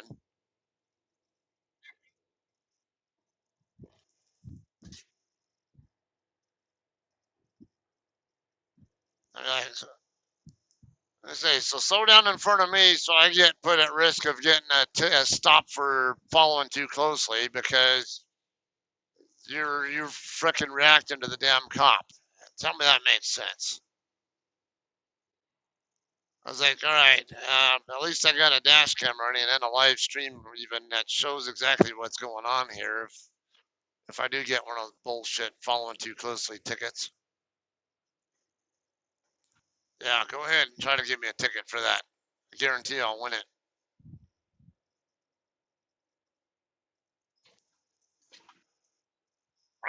Yeah, mofo.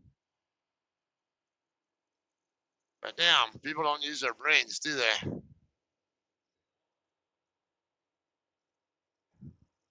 Dropping down into Las Cruces right now.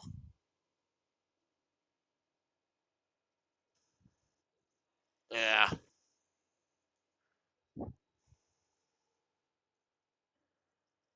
So, how long does that end treatment, the inpatient thing, whatever? Is there like a certain time that normally takes, or 28 days? Okay, so it is a structured 28-day program. Then you're saying? Okay.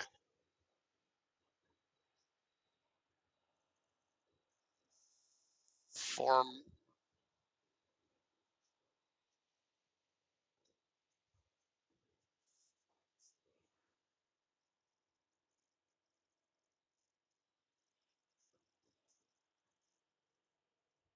Okay.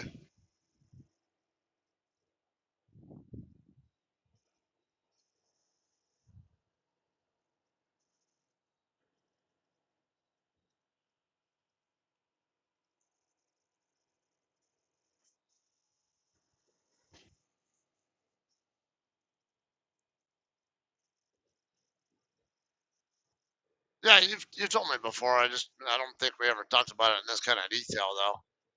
Yeah. Yeah. And you shouldn't be. I mean, hey, it's your life, and that's if it made you a better person, and you have the ability to help make other people better people out of it, then what's so bad about that?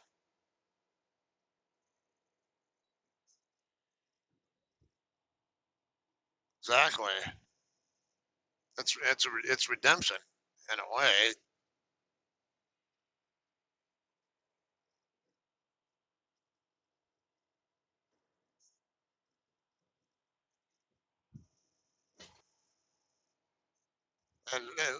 And listening to me 10 seconds later. Okay, what's this? I can't what?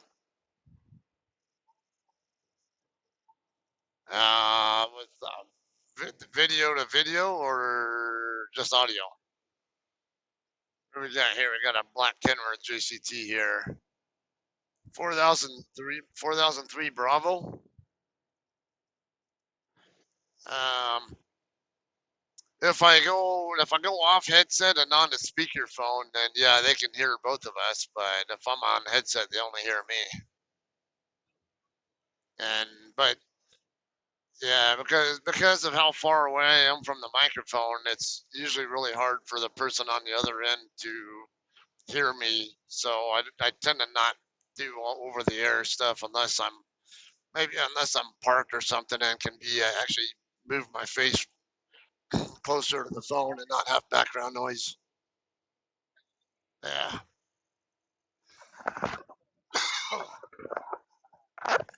Damn. $1.50. Oh, then you were like in Missouri anyway, right? Where was that at?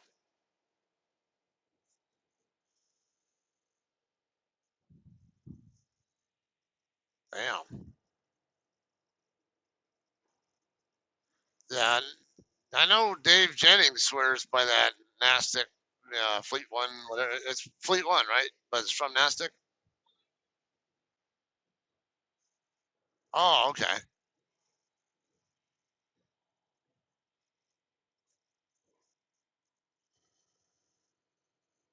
Oh, okay.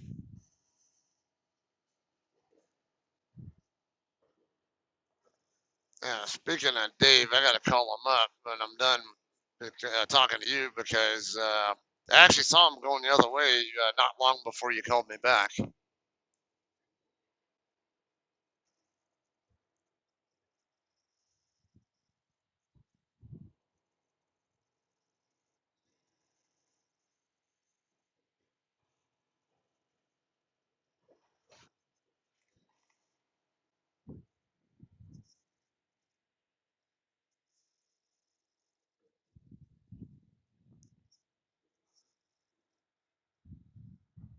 Hmm.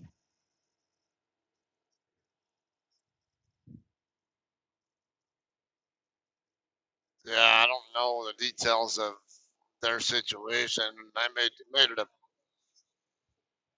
Yeah, and that's exactly what I told him. It's like I made it a point for him to know that hey, I'm not getting involved in whatever went on between you guys, but it's kind of sucks seeing that because I thought it always seemed like they were a happy couple, and then find out they're not, and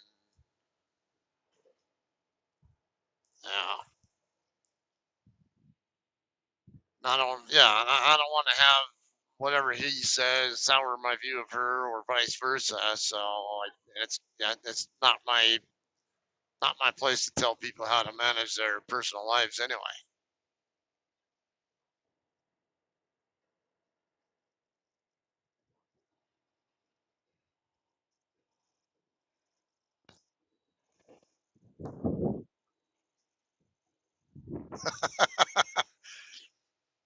Nah, I might pick up a Mexican next time or at some point in time when I'm home though.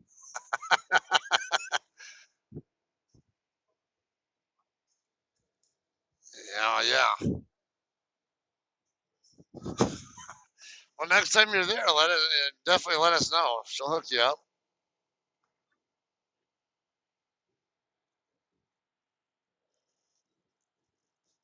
You were literally a mile away. Where you were at, over you, because you were by Church and Dwight, right? Yeah. And I park my truck right there on that same street or on Enterprise when I'm home, and I can literally walk from there to my house if I want to. Yeah.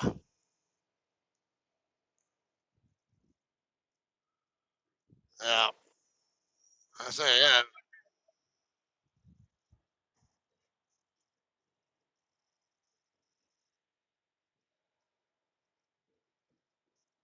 Uh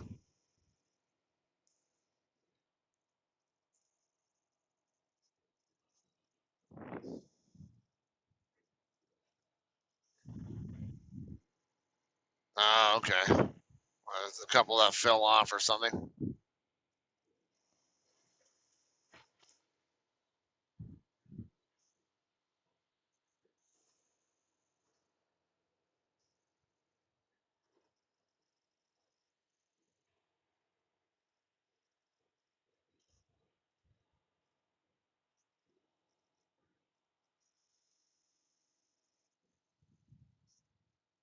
Oh, wonderful. Yeah, and of course, if you get DOT inspected, they're gonna like, hey, what the hell's going on here? And they think that you got a problem.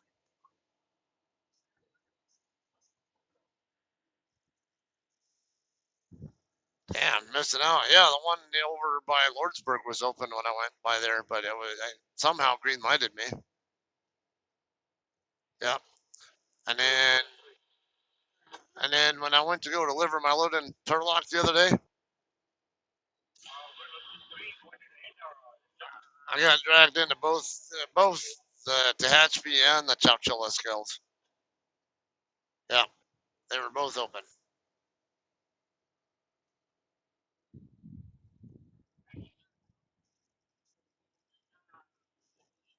No, it was. I just went by there yesterday. The westbound side was wide open. And, yeah, I saw trucks in there, and the eastbound side was closed. But yeah, and then vast majority of the time the eastbound side is closed when I go through there. But when I just went through there a couple of weeks ago, whatever it was actually open. Yeah, it wasn't even 2 weeks ago because I had a load that went out to where did that go to? Yeah, the one I took to Temple, Colton to Temple. I just went did that route last week. When I took that load, the Banning eastbound station way station was open. Yeah, but then this load here, when I went through there yesterday, it was closed. And I remember looking over at the westbound side, and I could see trucks going in there. I didn't have a ton of them in there, thank God, but because I hate that one because a lot of times they have so damn many trucks online trying to get in there, and only like one or two open skills, whatever. It takes forever to get out of there.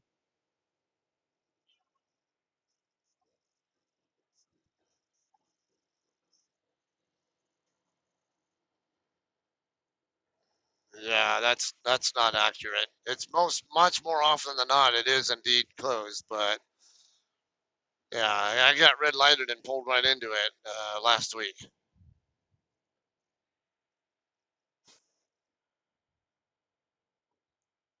Yeah,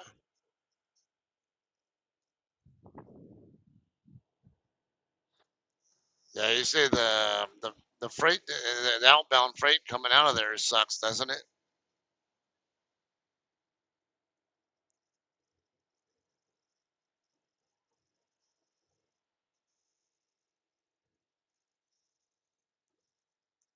Yeah, Salinas.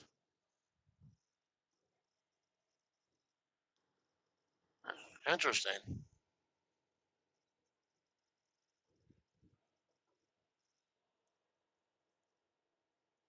So green veggies are taking a hit this year, aren't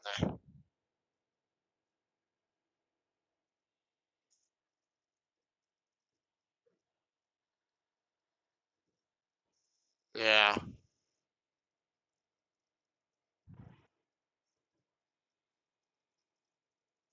yeah, yeah. That's a lot, and for a country with 350 million people, that's already up above five, but that's probably like 7.5% unemployed at the very least. Because 30, if they hit what 35 million, that's 10%. So yeah, 17. That's about yeah, that's at least 5%.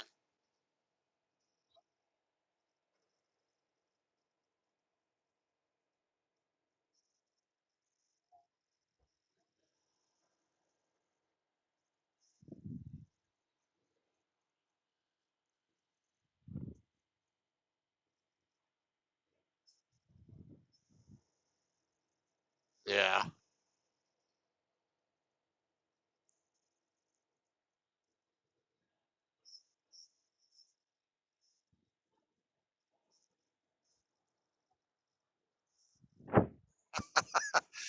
It already fell so much, and what it is, the short-term price is based on the speculation of what's coming in the future, not what's already coming, or what's not on what's already known is going to come, and which we already know that the unemployment data is going to take a complete shit, and yeah, stuff like that. But once they start speculating on when the economy will open back up and things will go back to normal, that's what's kind of pushing it up,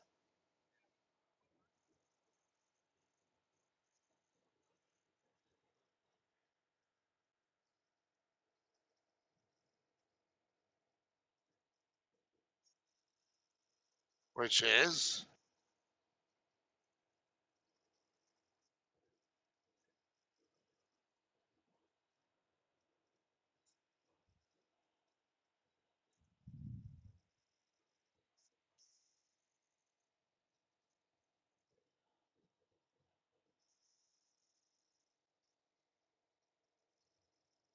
fair point. Yeah, because there are pros and cons I can see. Because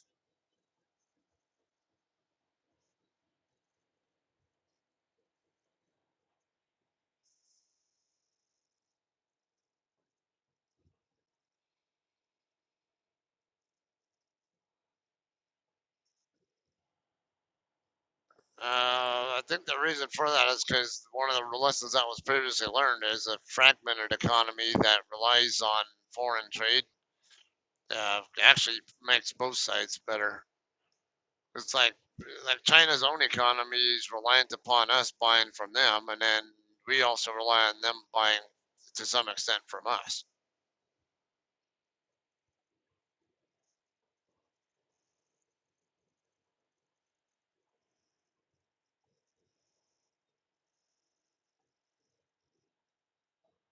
Exactly.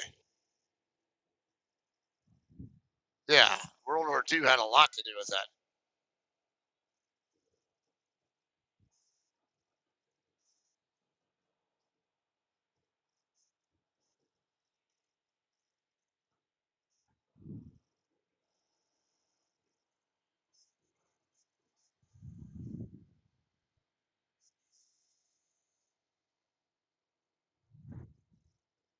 Yeah, and then if you already have at least some alternate sources available, even if it's not from 3M, but at least from other vendors. Yeah,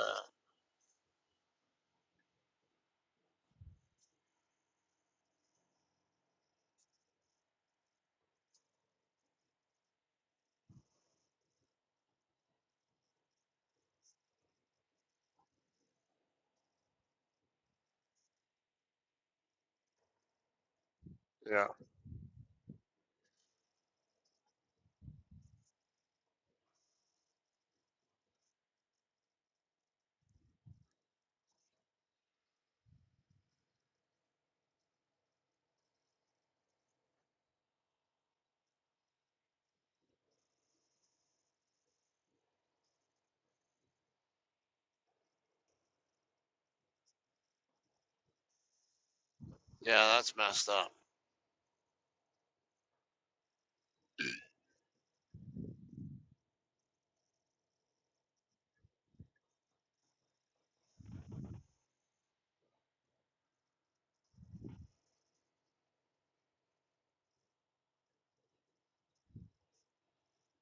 Yeah, that I think I might have been to this one before.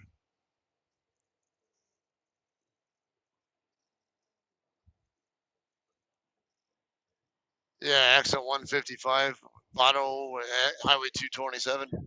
Yeah, yeah. All right, I'm gonna get fuel here. It's 209. There ain't no way I'm gonna buy an Anthony, because yeah, if you look right here when I'm about to go into the roundabout, you're gonna see the sign is right there, literally in front of me right now. Yeah, but there's nothing on the sign. Okay, it used to be Chevron, but you can't tell that it used to be one. Shit, I hope they still take EFS then.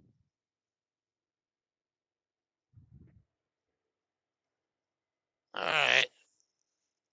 Yeah, yeah, I'm gonna go offline. I'll talk to you later. You too. Bye bye.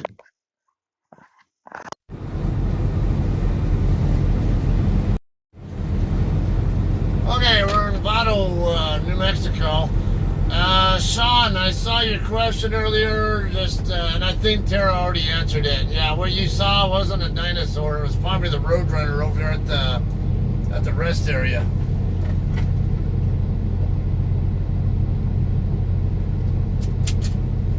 Yeah, at the top of the hill, there's a rest area there. I'm assuming that's what you saw. Yeah, it is pretty cool looking.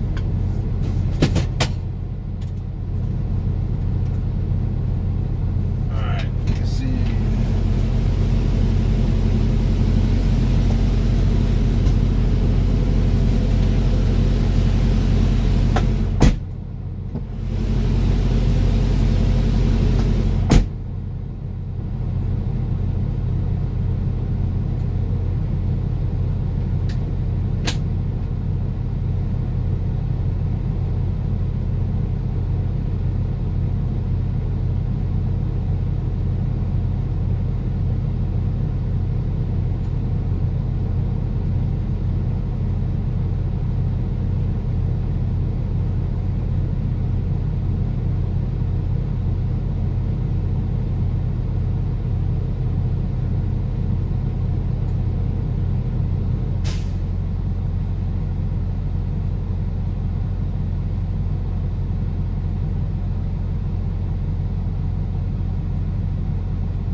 really starting to irritate me.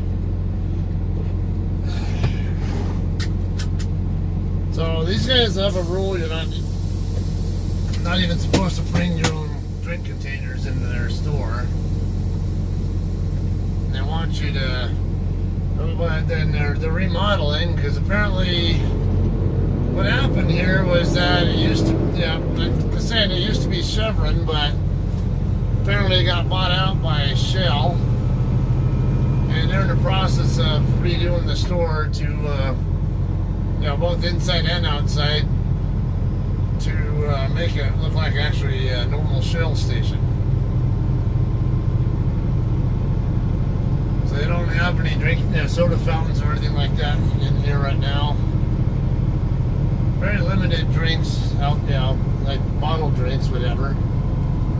And they don't even want you brushing your teeth or shaving or anything in their restroom there.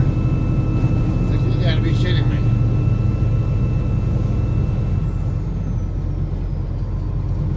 Like, I understand taking steps to help keep the damn thing from getting spread, but then every place you go, they have some different way of doing things, and it really drives me nuts.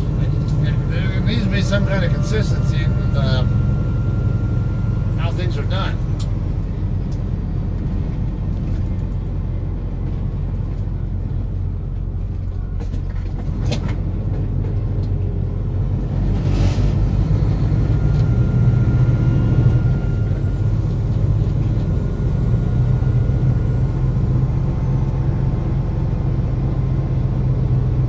Tempted to go to the Valero station here, just see if they even have a drink, something, but I'll just wait.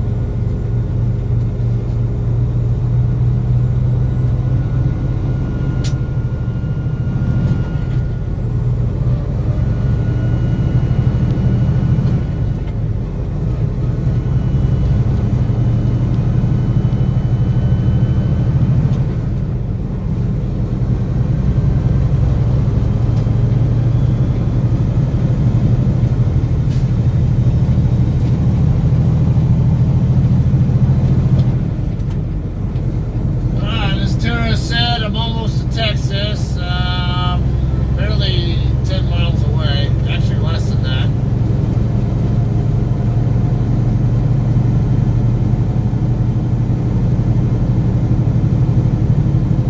Got a JCT over here on the shoulder. What the hell's he doing parked on the shoulder? 3753.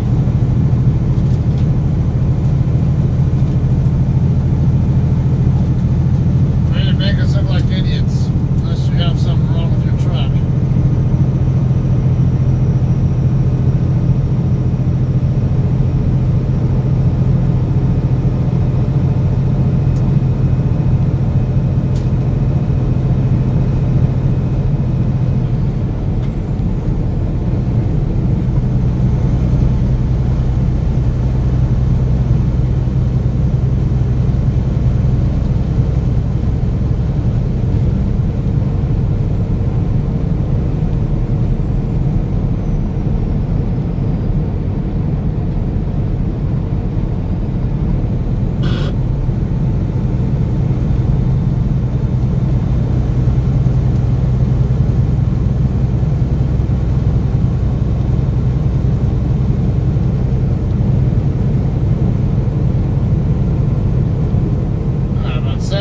Miles ago.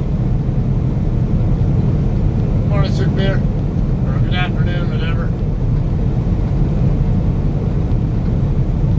I think it's evening there.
Post. Exit 0. Which we're about 5 miles from.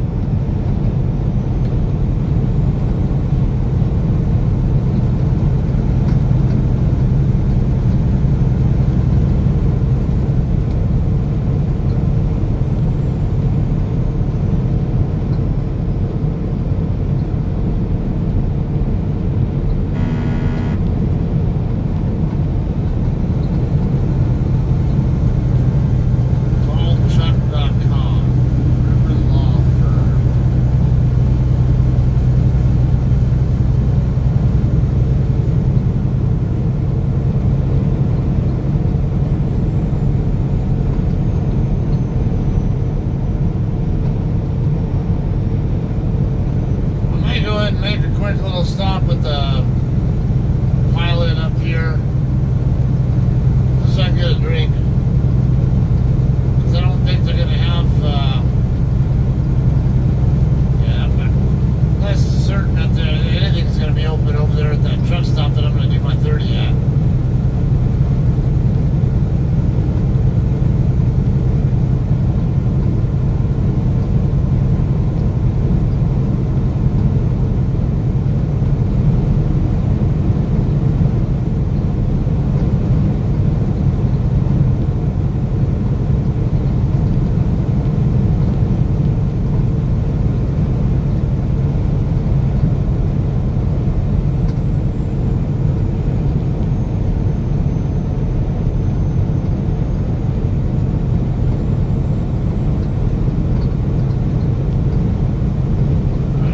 By the westbound way station.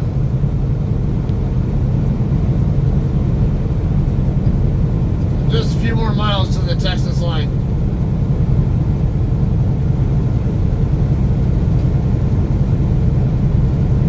Another JCT coming. Black Kenworth. 4337.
pedal if you're going to get on the freeway.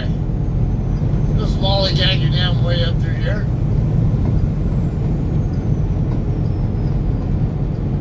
What the hell is coming out of that truck in front of me? Can't tell if it's blowing out the back end or out of the tailgate or if it's coming out out its front end or something.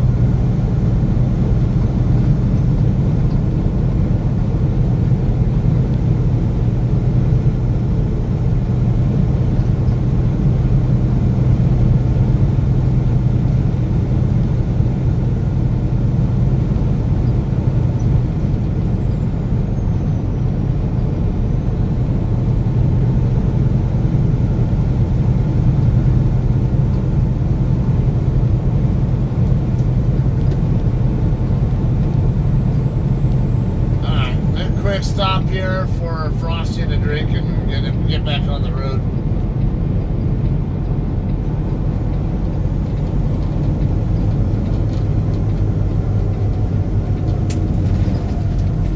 And I'm also now in Texas.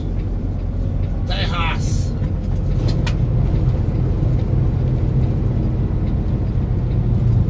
Quick stop, just a few minutes.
Changed, and I'll be right back.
case that place is closed when they get over there, I went ahead and got breakfast. Be right back. That's this.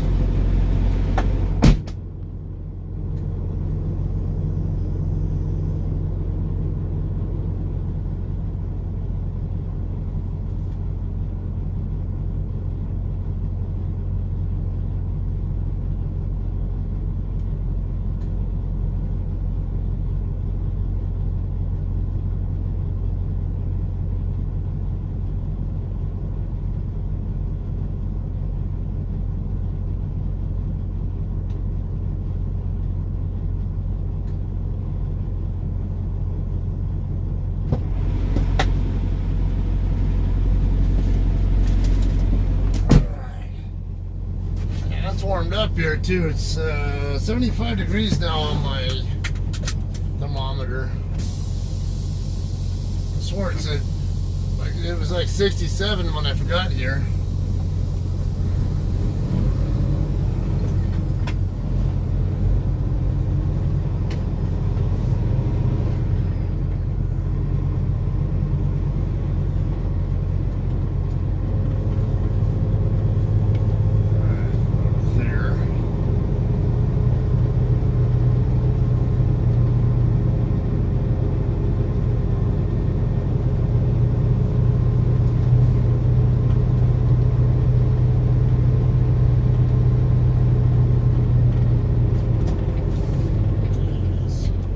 Coming this way.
Texas, for anybody tuning in. Literally just got into Texas at that exit. Wet Mile Water World. What are they doing over there? Oh, they're building more over there or something.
ahead and stay here on I-10 this time.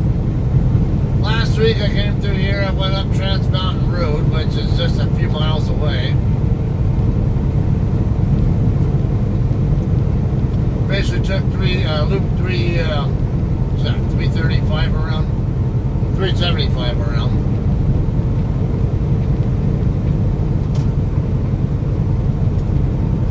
It being Saturday, I'm hoping there's not quite as much going on here to annoy me on I-10.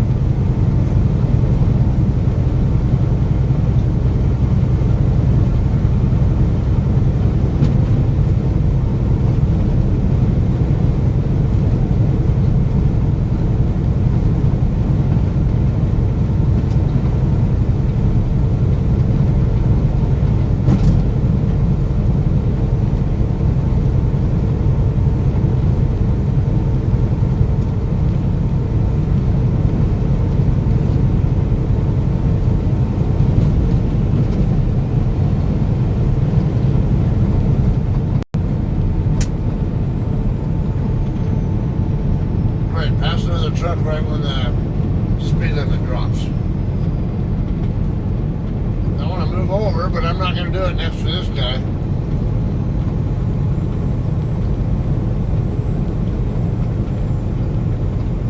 Come on. I'm already trying to figure out a way to get either in front of you or behind you without affecting my speed too much or the truck already passed.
Trans Mountain Road right here.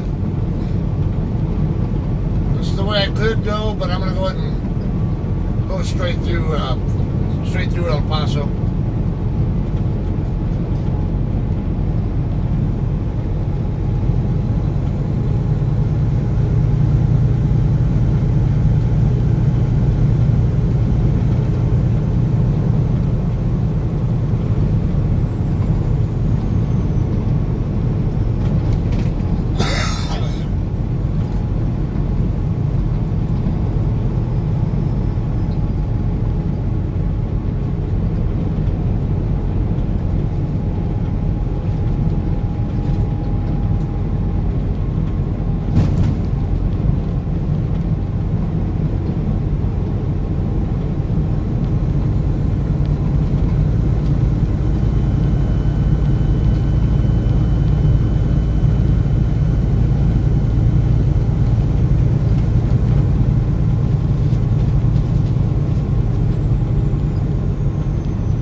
Purple truck coming the other way.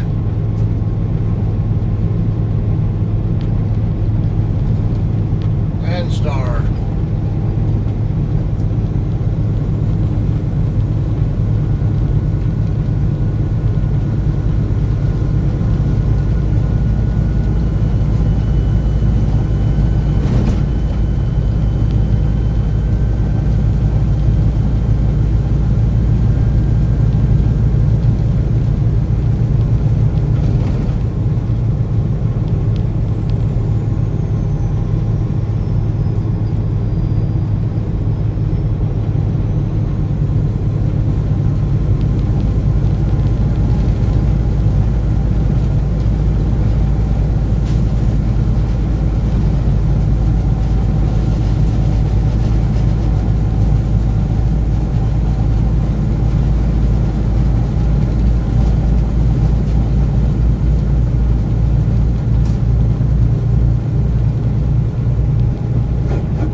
fake cell phone tower there. Second one I've seen since I've been here.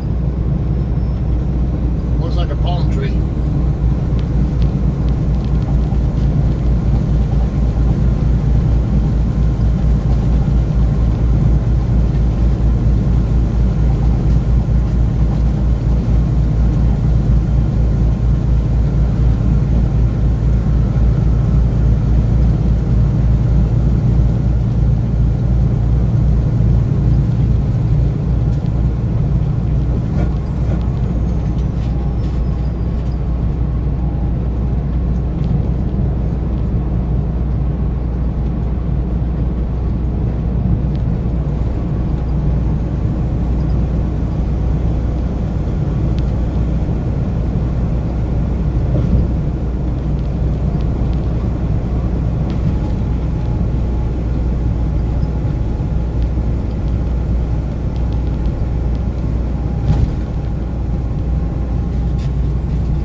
Somewhere else.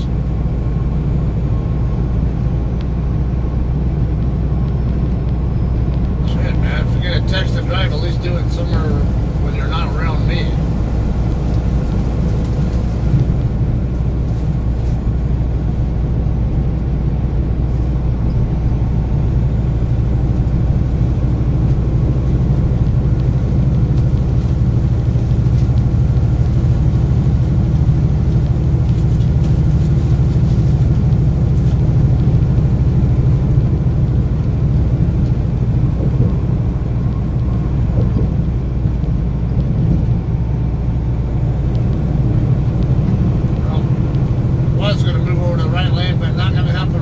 Up there on the right shoulder.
clear exit 22 Bravo, reduced to 1 lane.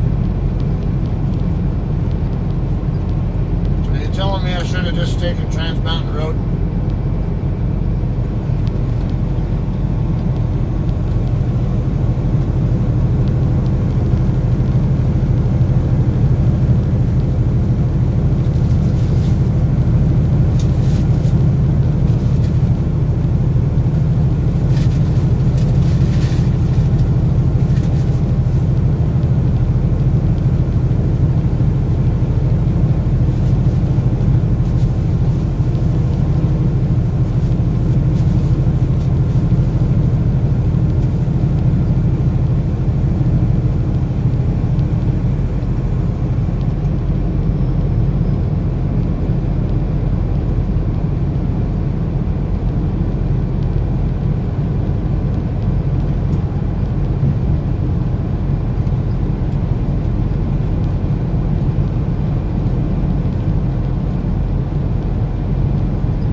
Express can't handle doing anything but its government speed. They've been in the 60 zone, he has to do 68.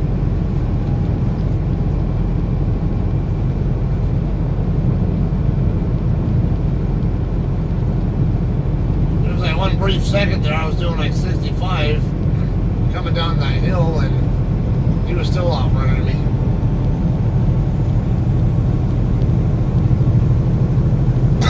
It's a 60 mile an hour speed limit through here. Just saying.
Locomotive facility for Union Pacific.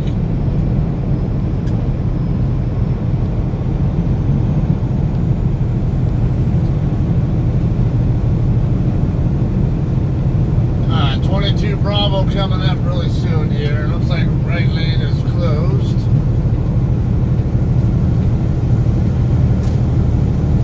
So I assume it's only the number one lane open when I get up here.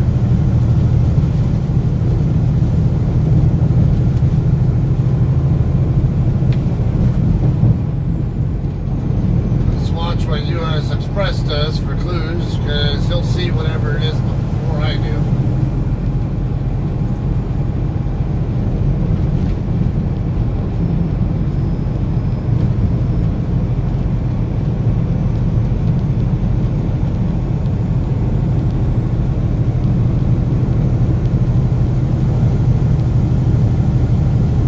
Left shoulder closed. Nothing yet.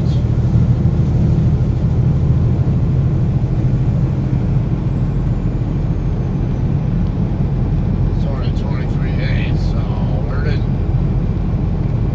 where's this one lane situation here? I don't see it.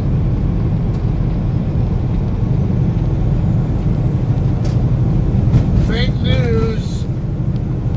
Supposedly down to one lane here, but and it was supposedly at exit 22 Bravo, but I'm already past 22 Bravo and not a damn thing going on here.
been the easiest time I think I've ever had getting through downtown El Paso. Well, I usually move through here just fine most of the time, but it's highly annoying most of the time because the other traffic that usually wants to go just a little bit slower than you, and you can't really get around them.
turn at Loop 375 is.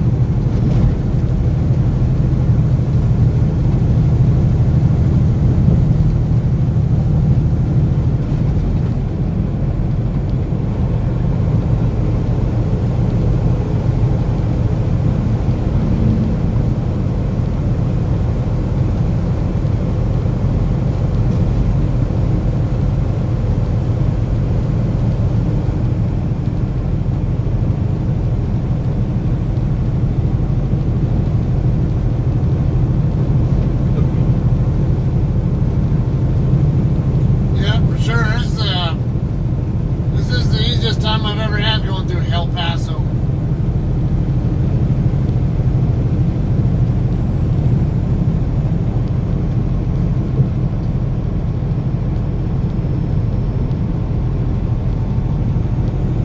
Zaragoza Road.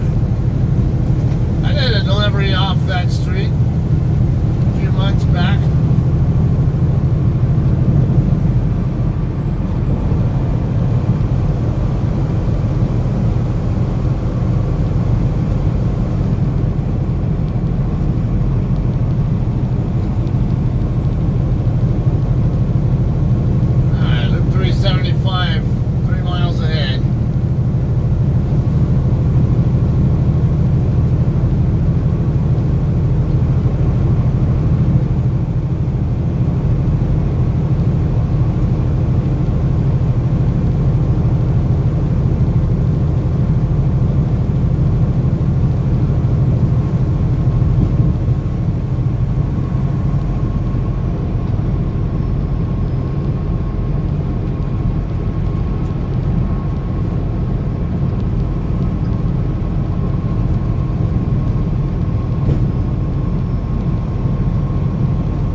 Starting to get a little hot again, so I'm going to have the display off.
375 now. So start to open up again pretty soon.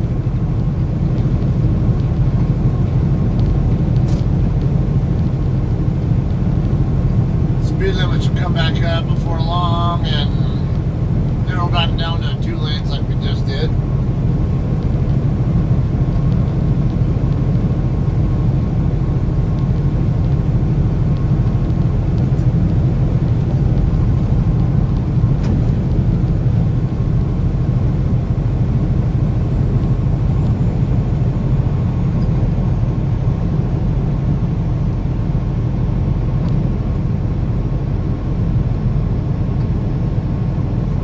Boulevard, FM 1281. There's a petrol truck stop off that exit.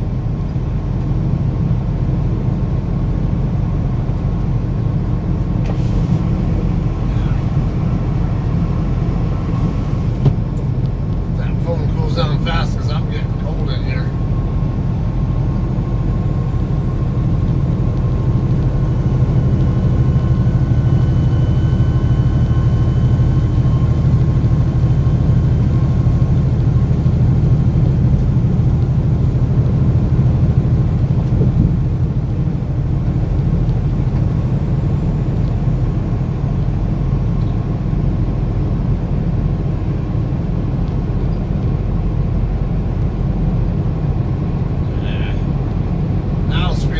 Back up to 75 while I'm in the middle of getting passed by another truck.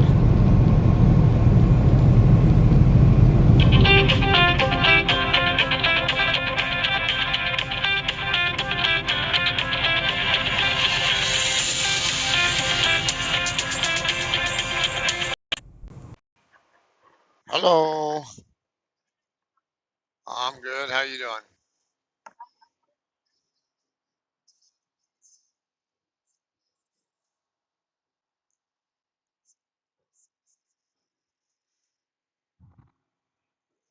Morning.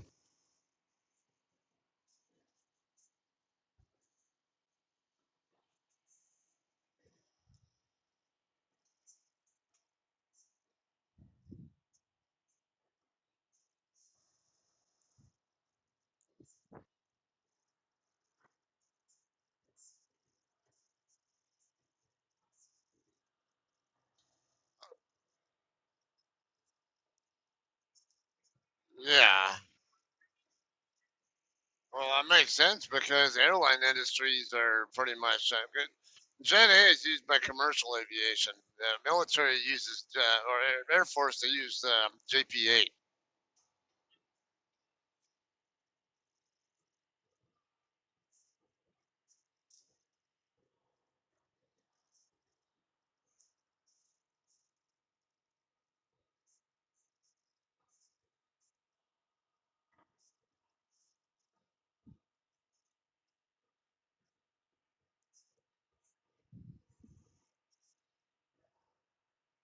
Yeah, that doesn't surprise me that it's going on because a lot of people not working because the COVID-19 thing, and then aviation being hit hard because of that specifically because hey, they don't want to get around to everybody else.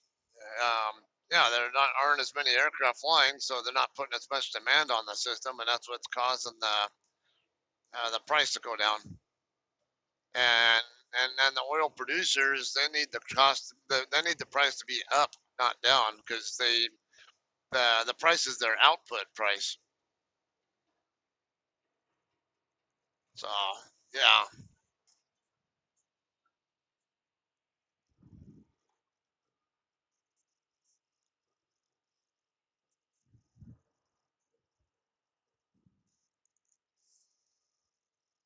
Hmm.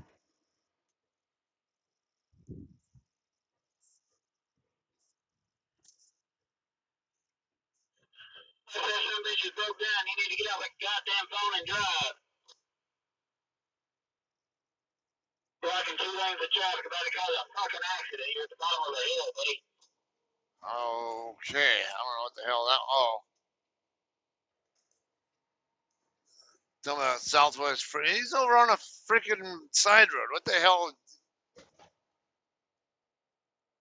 What the hell does anyone care about what he's doing? He's on the freaking side road and there's 2 lanes there. Fucking whiners.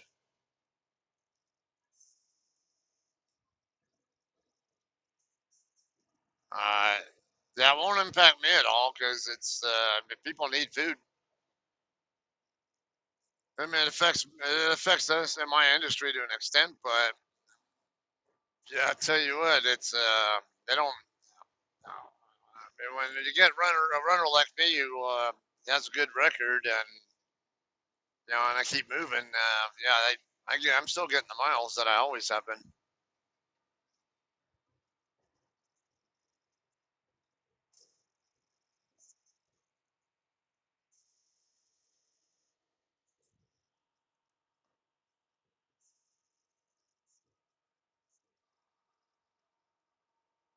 Okay.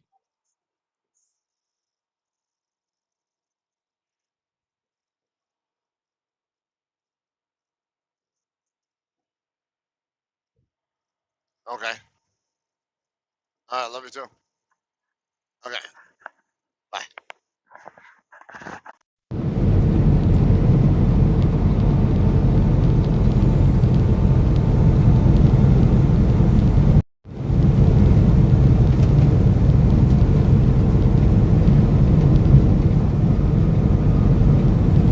Alright, phone's still hot, so I'm gonna wait for it to cool down before I turn it back on.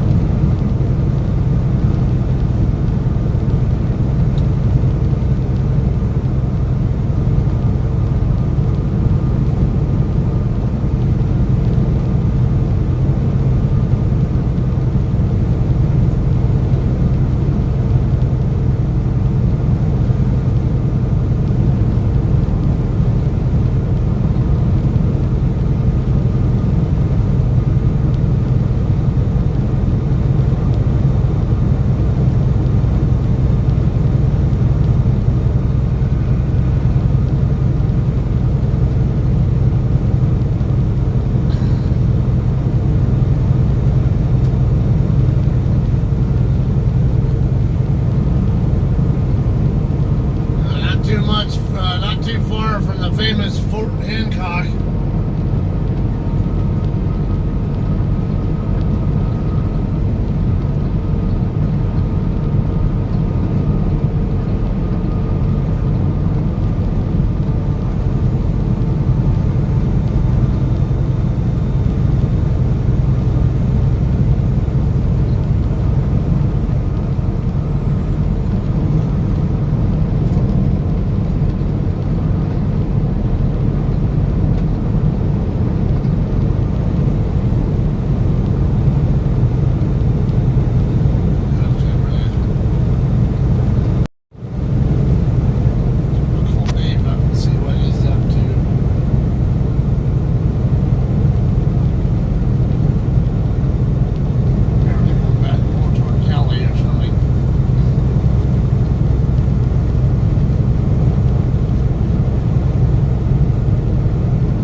Got one on the right shoulder.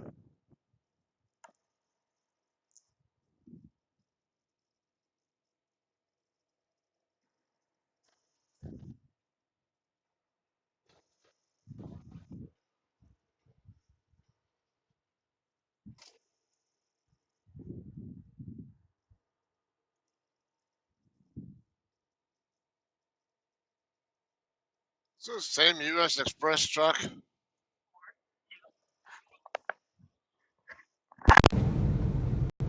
It is. It's the second time I've seen it stop on the side of the road. What the hell's going on there?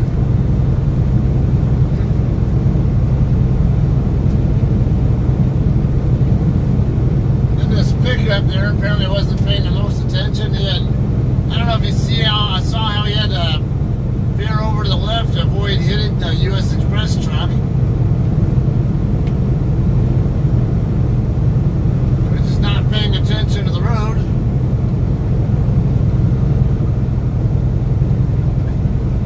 That's why I say don't stop on the right shoulder if you don't actually have to be there. You get knuckleheads like this guy right here in front of me, you doing that shit.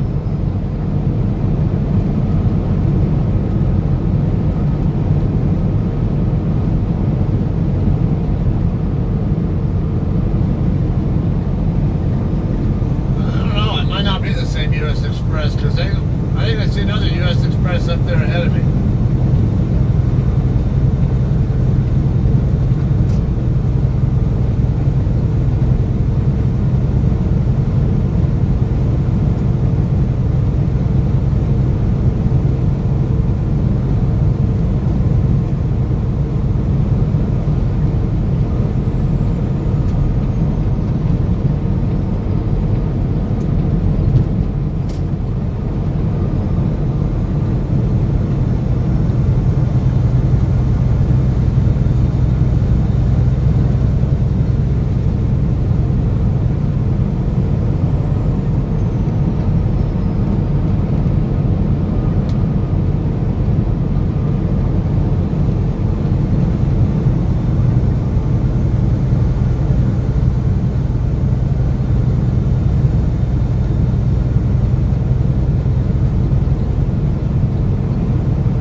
At least he can say thank you.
into at least Ozona. That way I might have a better setup for recaps the following week.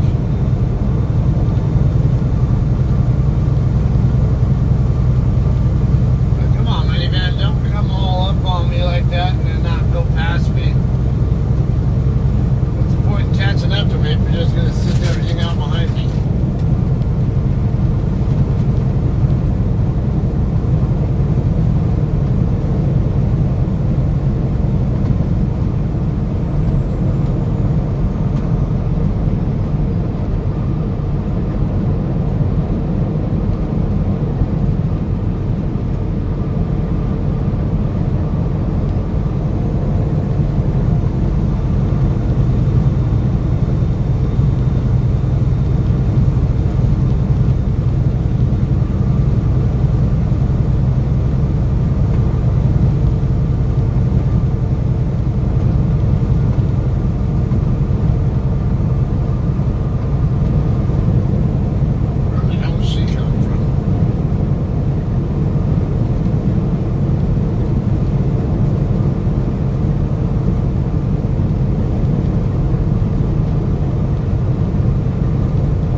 Shoulder there, the ditch area. There's not a car in sight, so I'm like, where the hell did she start walking from? I saw her in advance, but it was just kind of odd seeing her nowhere near or anything.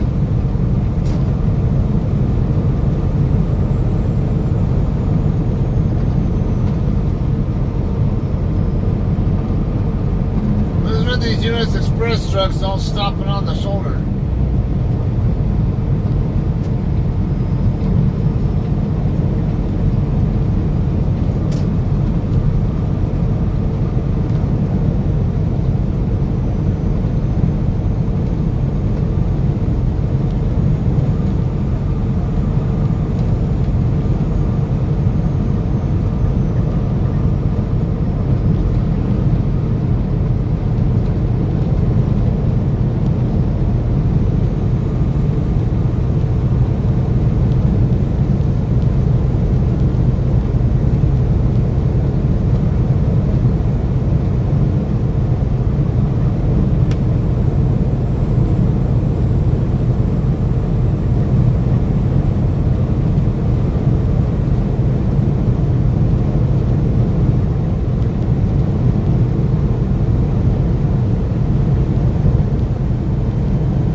Wasabi! Not much. How you doing? Yeah, I know you are.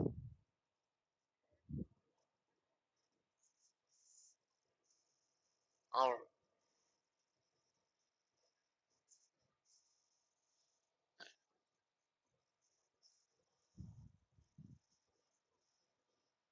what in the hell?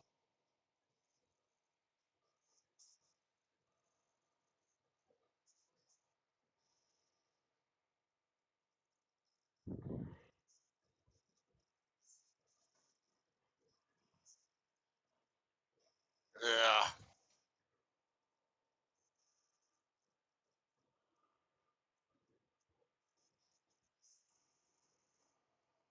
Oh, what'd you stop? Willcox or Benson? Or either way. Or Tucson? Oh, okay. Yeah, I saw you going the other way earlier. Or something, and so I wasn't in a position where I could call you right away. I think I was on the phone with Andy or something. Or, yeah.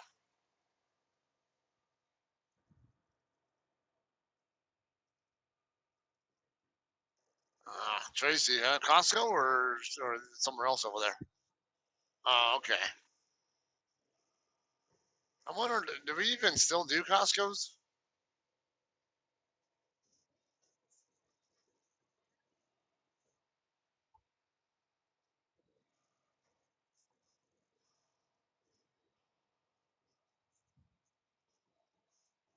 Uh,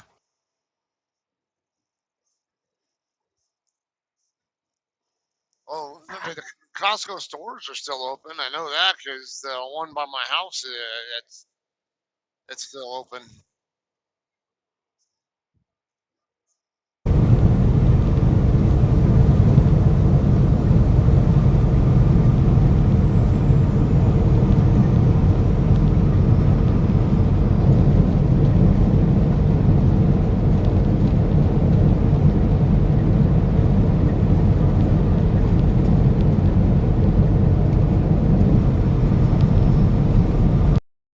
For a chance to cool down too. Looking at the stream.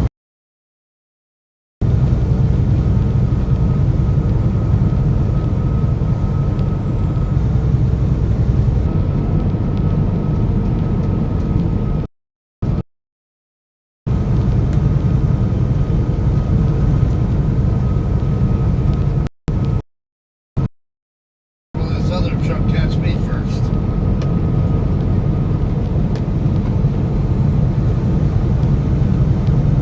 I think the other truck might catch me first, but I don't know. Gallo Road, exit 68. For the other guy. So you usually can't see them until.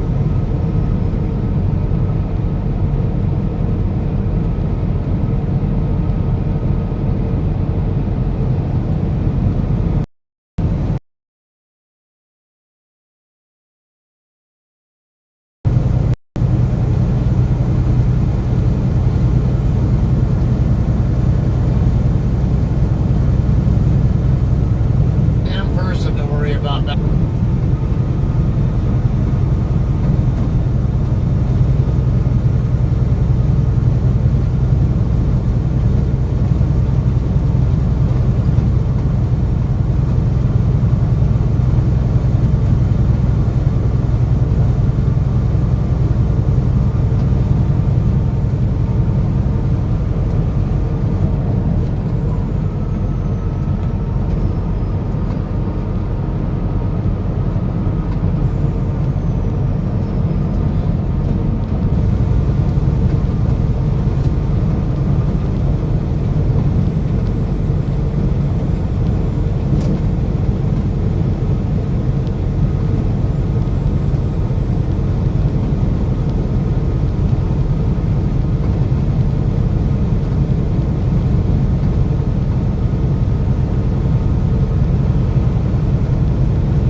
there where the phone was running too hot and I couldn't see what you guys were saying.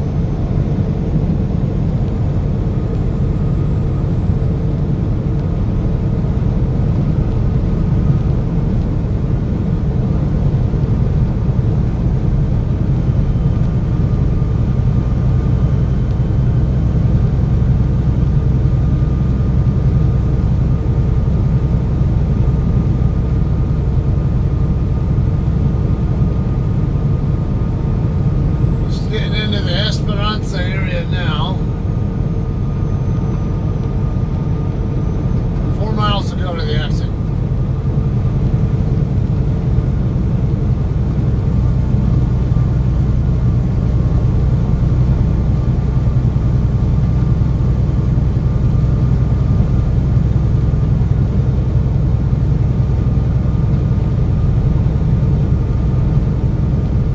Pretty quiet here today.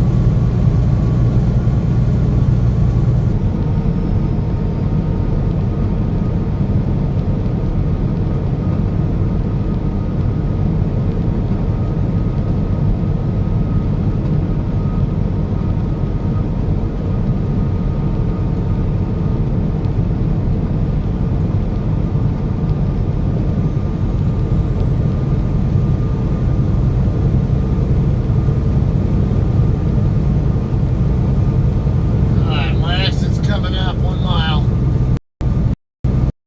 Finn Ward. This exit. I do kind of stop for my 30.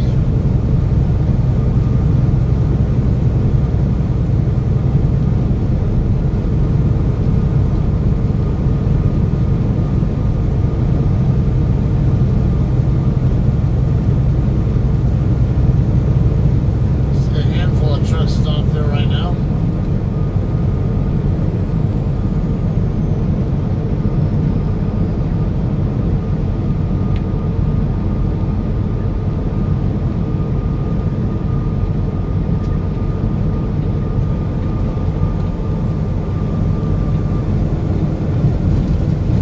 Real Mexican food.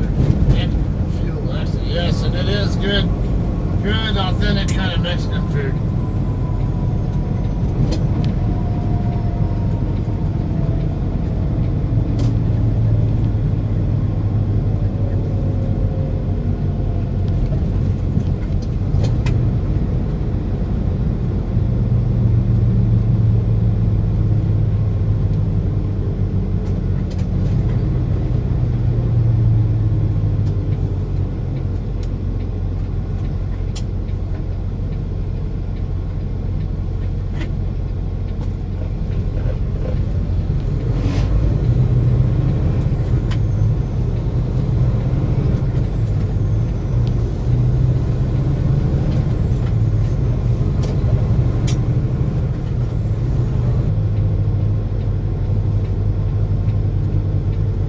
All the way back here. No, just. What the hell is that thing?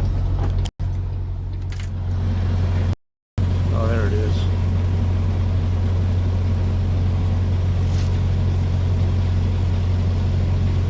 What the hell?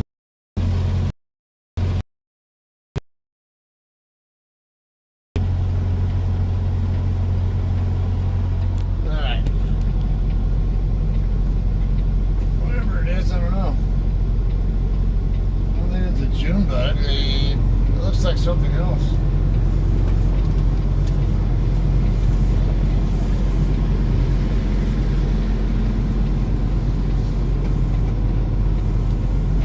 Oh, hell. Those of us come over here.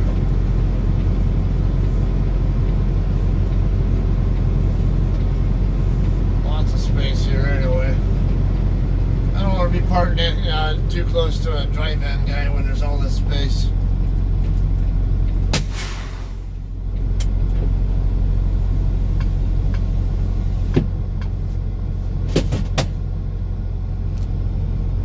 dung beetle. I don't think it's a dung beetle.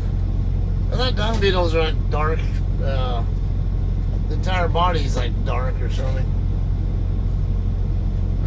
Alright, I've been to Esperanza to Texas 87, basically exit 87.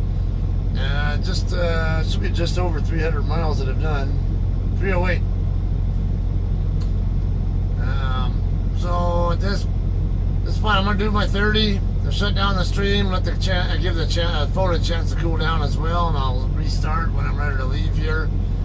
And then the next stream I'll probably run either Fort Stockton or Ozona or something. So yeah, it's kind of a quiet day right now. Love watching your videos. I'm hoping to become a truck driver, but I have to wait until my DMV opens up so I can get my permanent and on to Sea or England school. Alright, yeah, and then I can help you, I can give you a lot of tips and all that, what to expect. It's not going to be peaches and cream, I'll tell you that, when you're first starting out, but it'll be worth it. Take both bad and good experiences as good learning experiences for you. That's all I can say. Hopefully you have a decent trainer whenever you do get to that point. They don't tend to have a good track record with the quality of the trainers there, but you never know. You might get a good one. I had a really good one. I had a guy with 19 plus years of experience when I went there. So just because they're full of inexperienced guys training doesn't mean that they all are. So hopefully it works out good for you. And don't be afraid to try Sea or England just because everyone else says they suck. You gotta get your foot in the door somehow, and there are always resources like myself or other guys out here we don't care what company we're with or what company you're with. A lot of us are willing to help in whatever way we can because we want you to be courteous and safe and put us in a less risky place or not piss us off so much or whatever. Yeah, don't hesitate though. Anytime you have a question, let me know. And me personally, I've gone through Sea or England's process, and I spent 2 years with them. I'm still in contact with a number of their people, so I can always help there. Yeah, what way I can. So, all right, I'm gonna go ahead and end the stream. I will be back on in about 30 minutes. Let's see, it's 12:40 local time. That doesn't make sense. I thought I don't get into Central Time Zone until I get over by Van Horn, and I'm not over there yet, so. But my phone is saying 12:41, and my clock here still is saying 10:41, which is Pacific time, so kind of weird.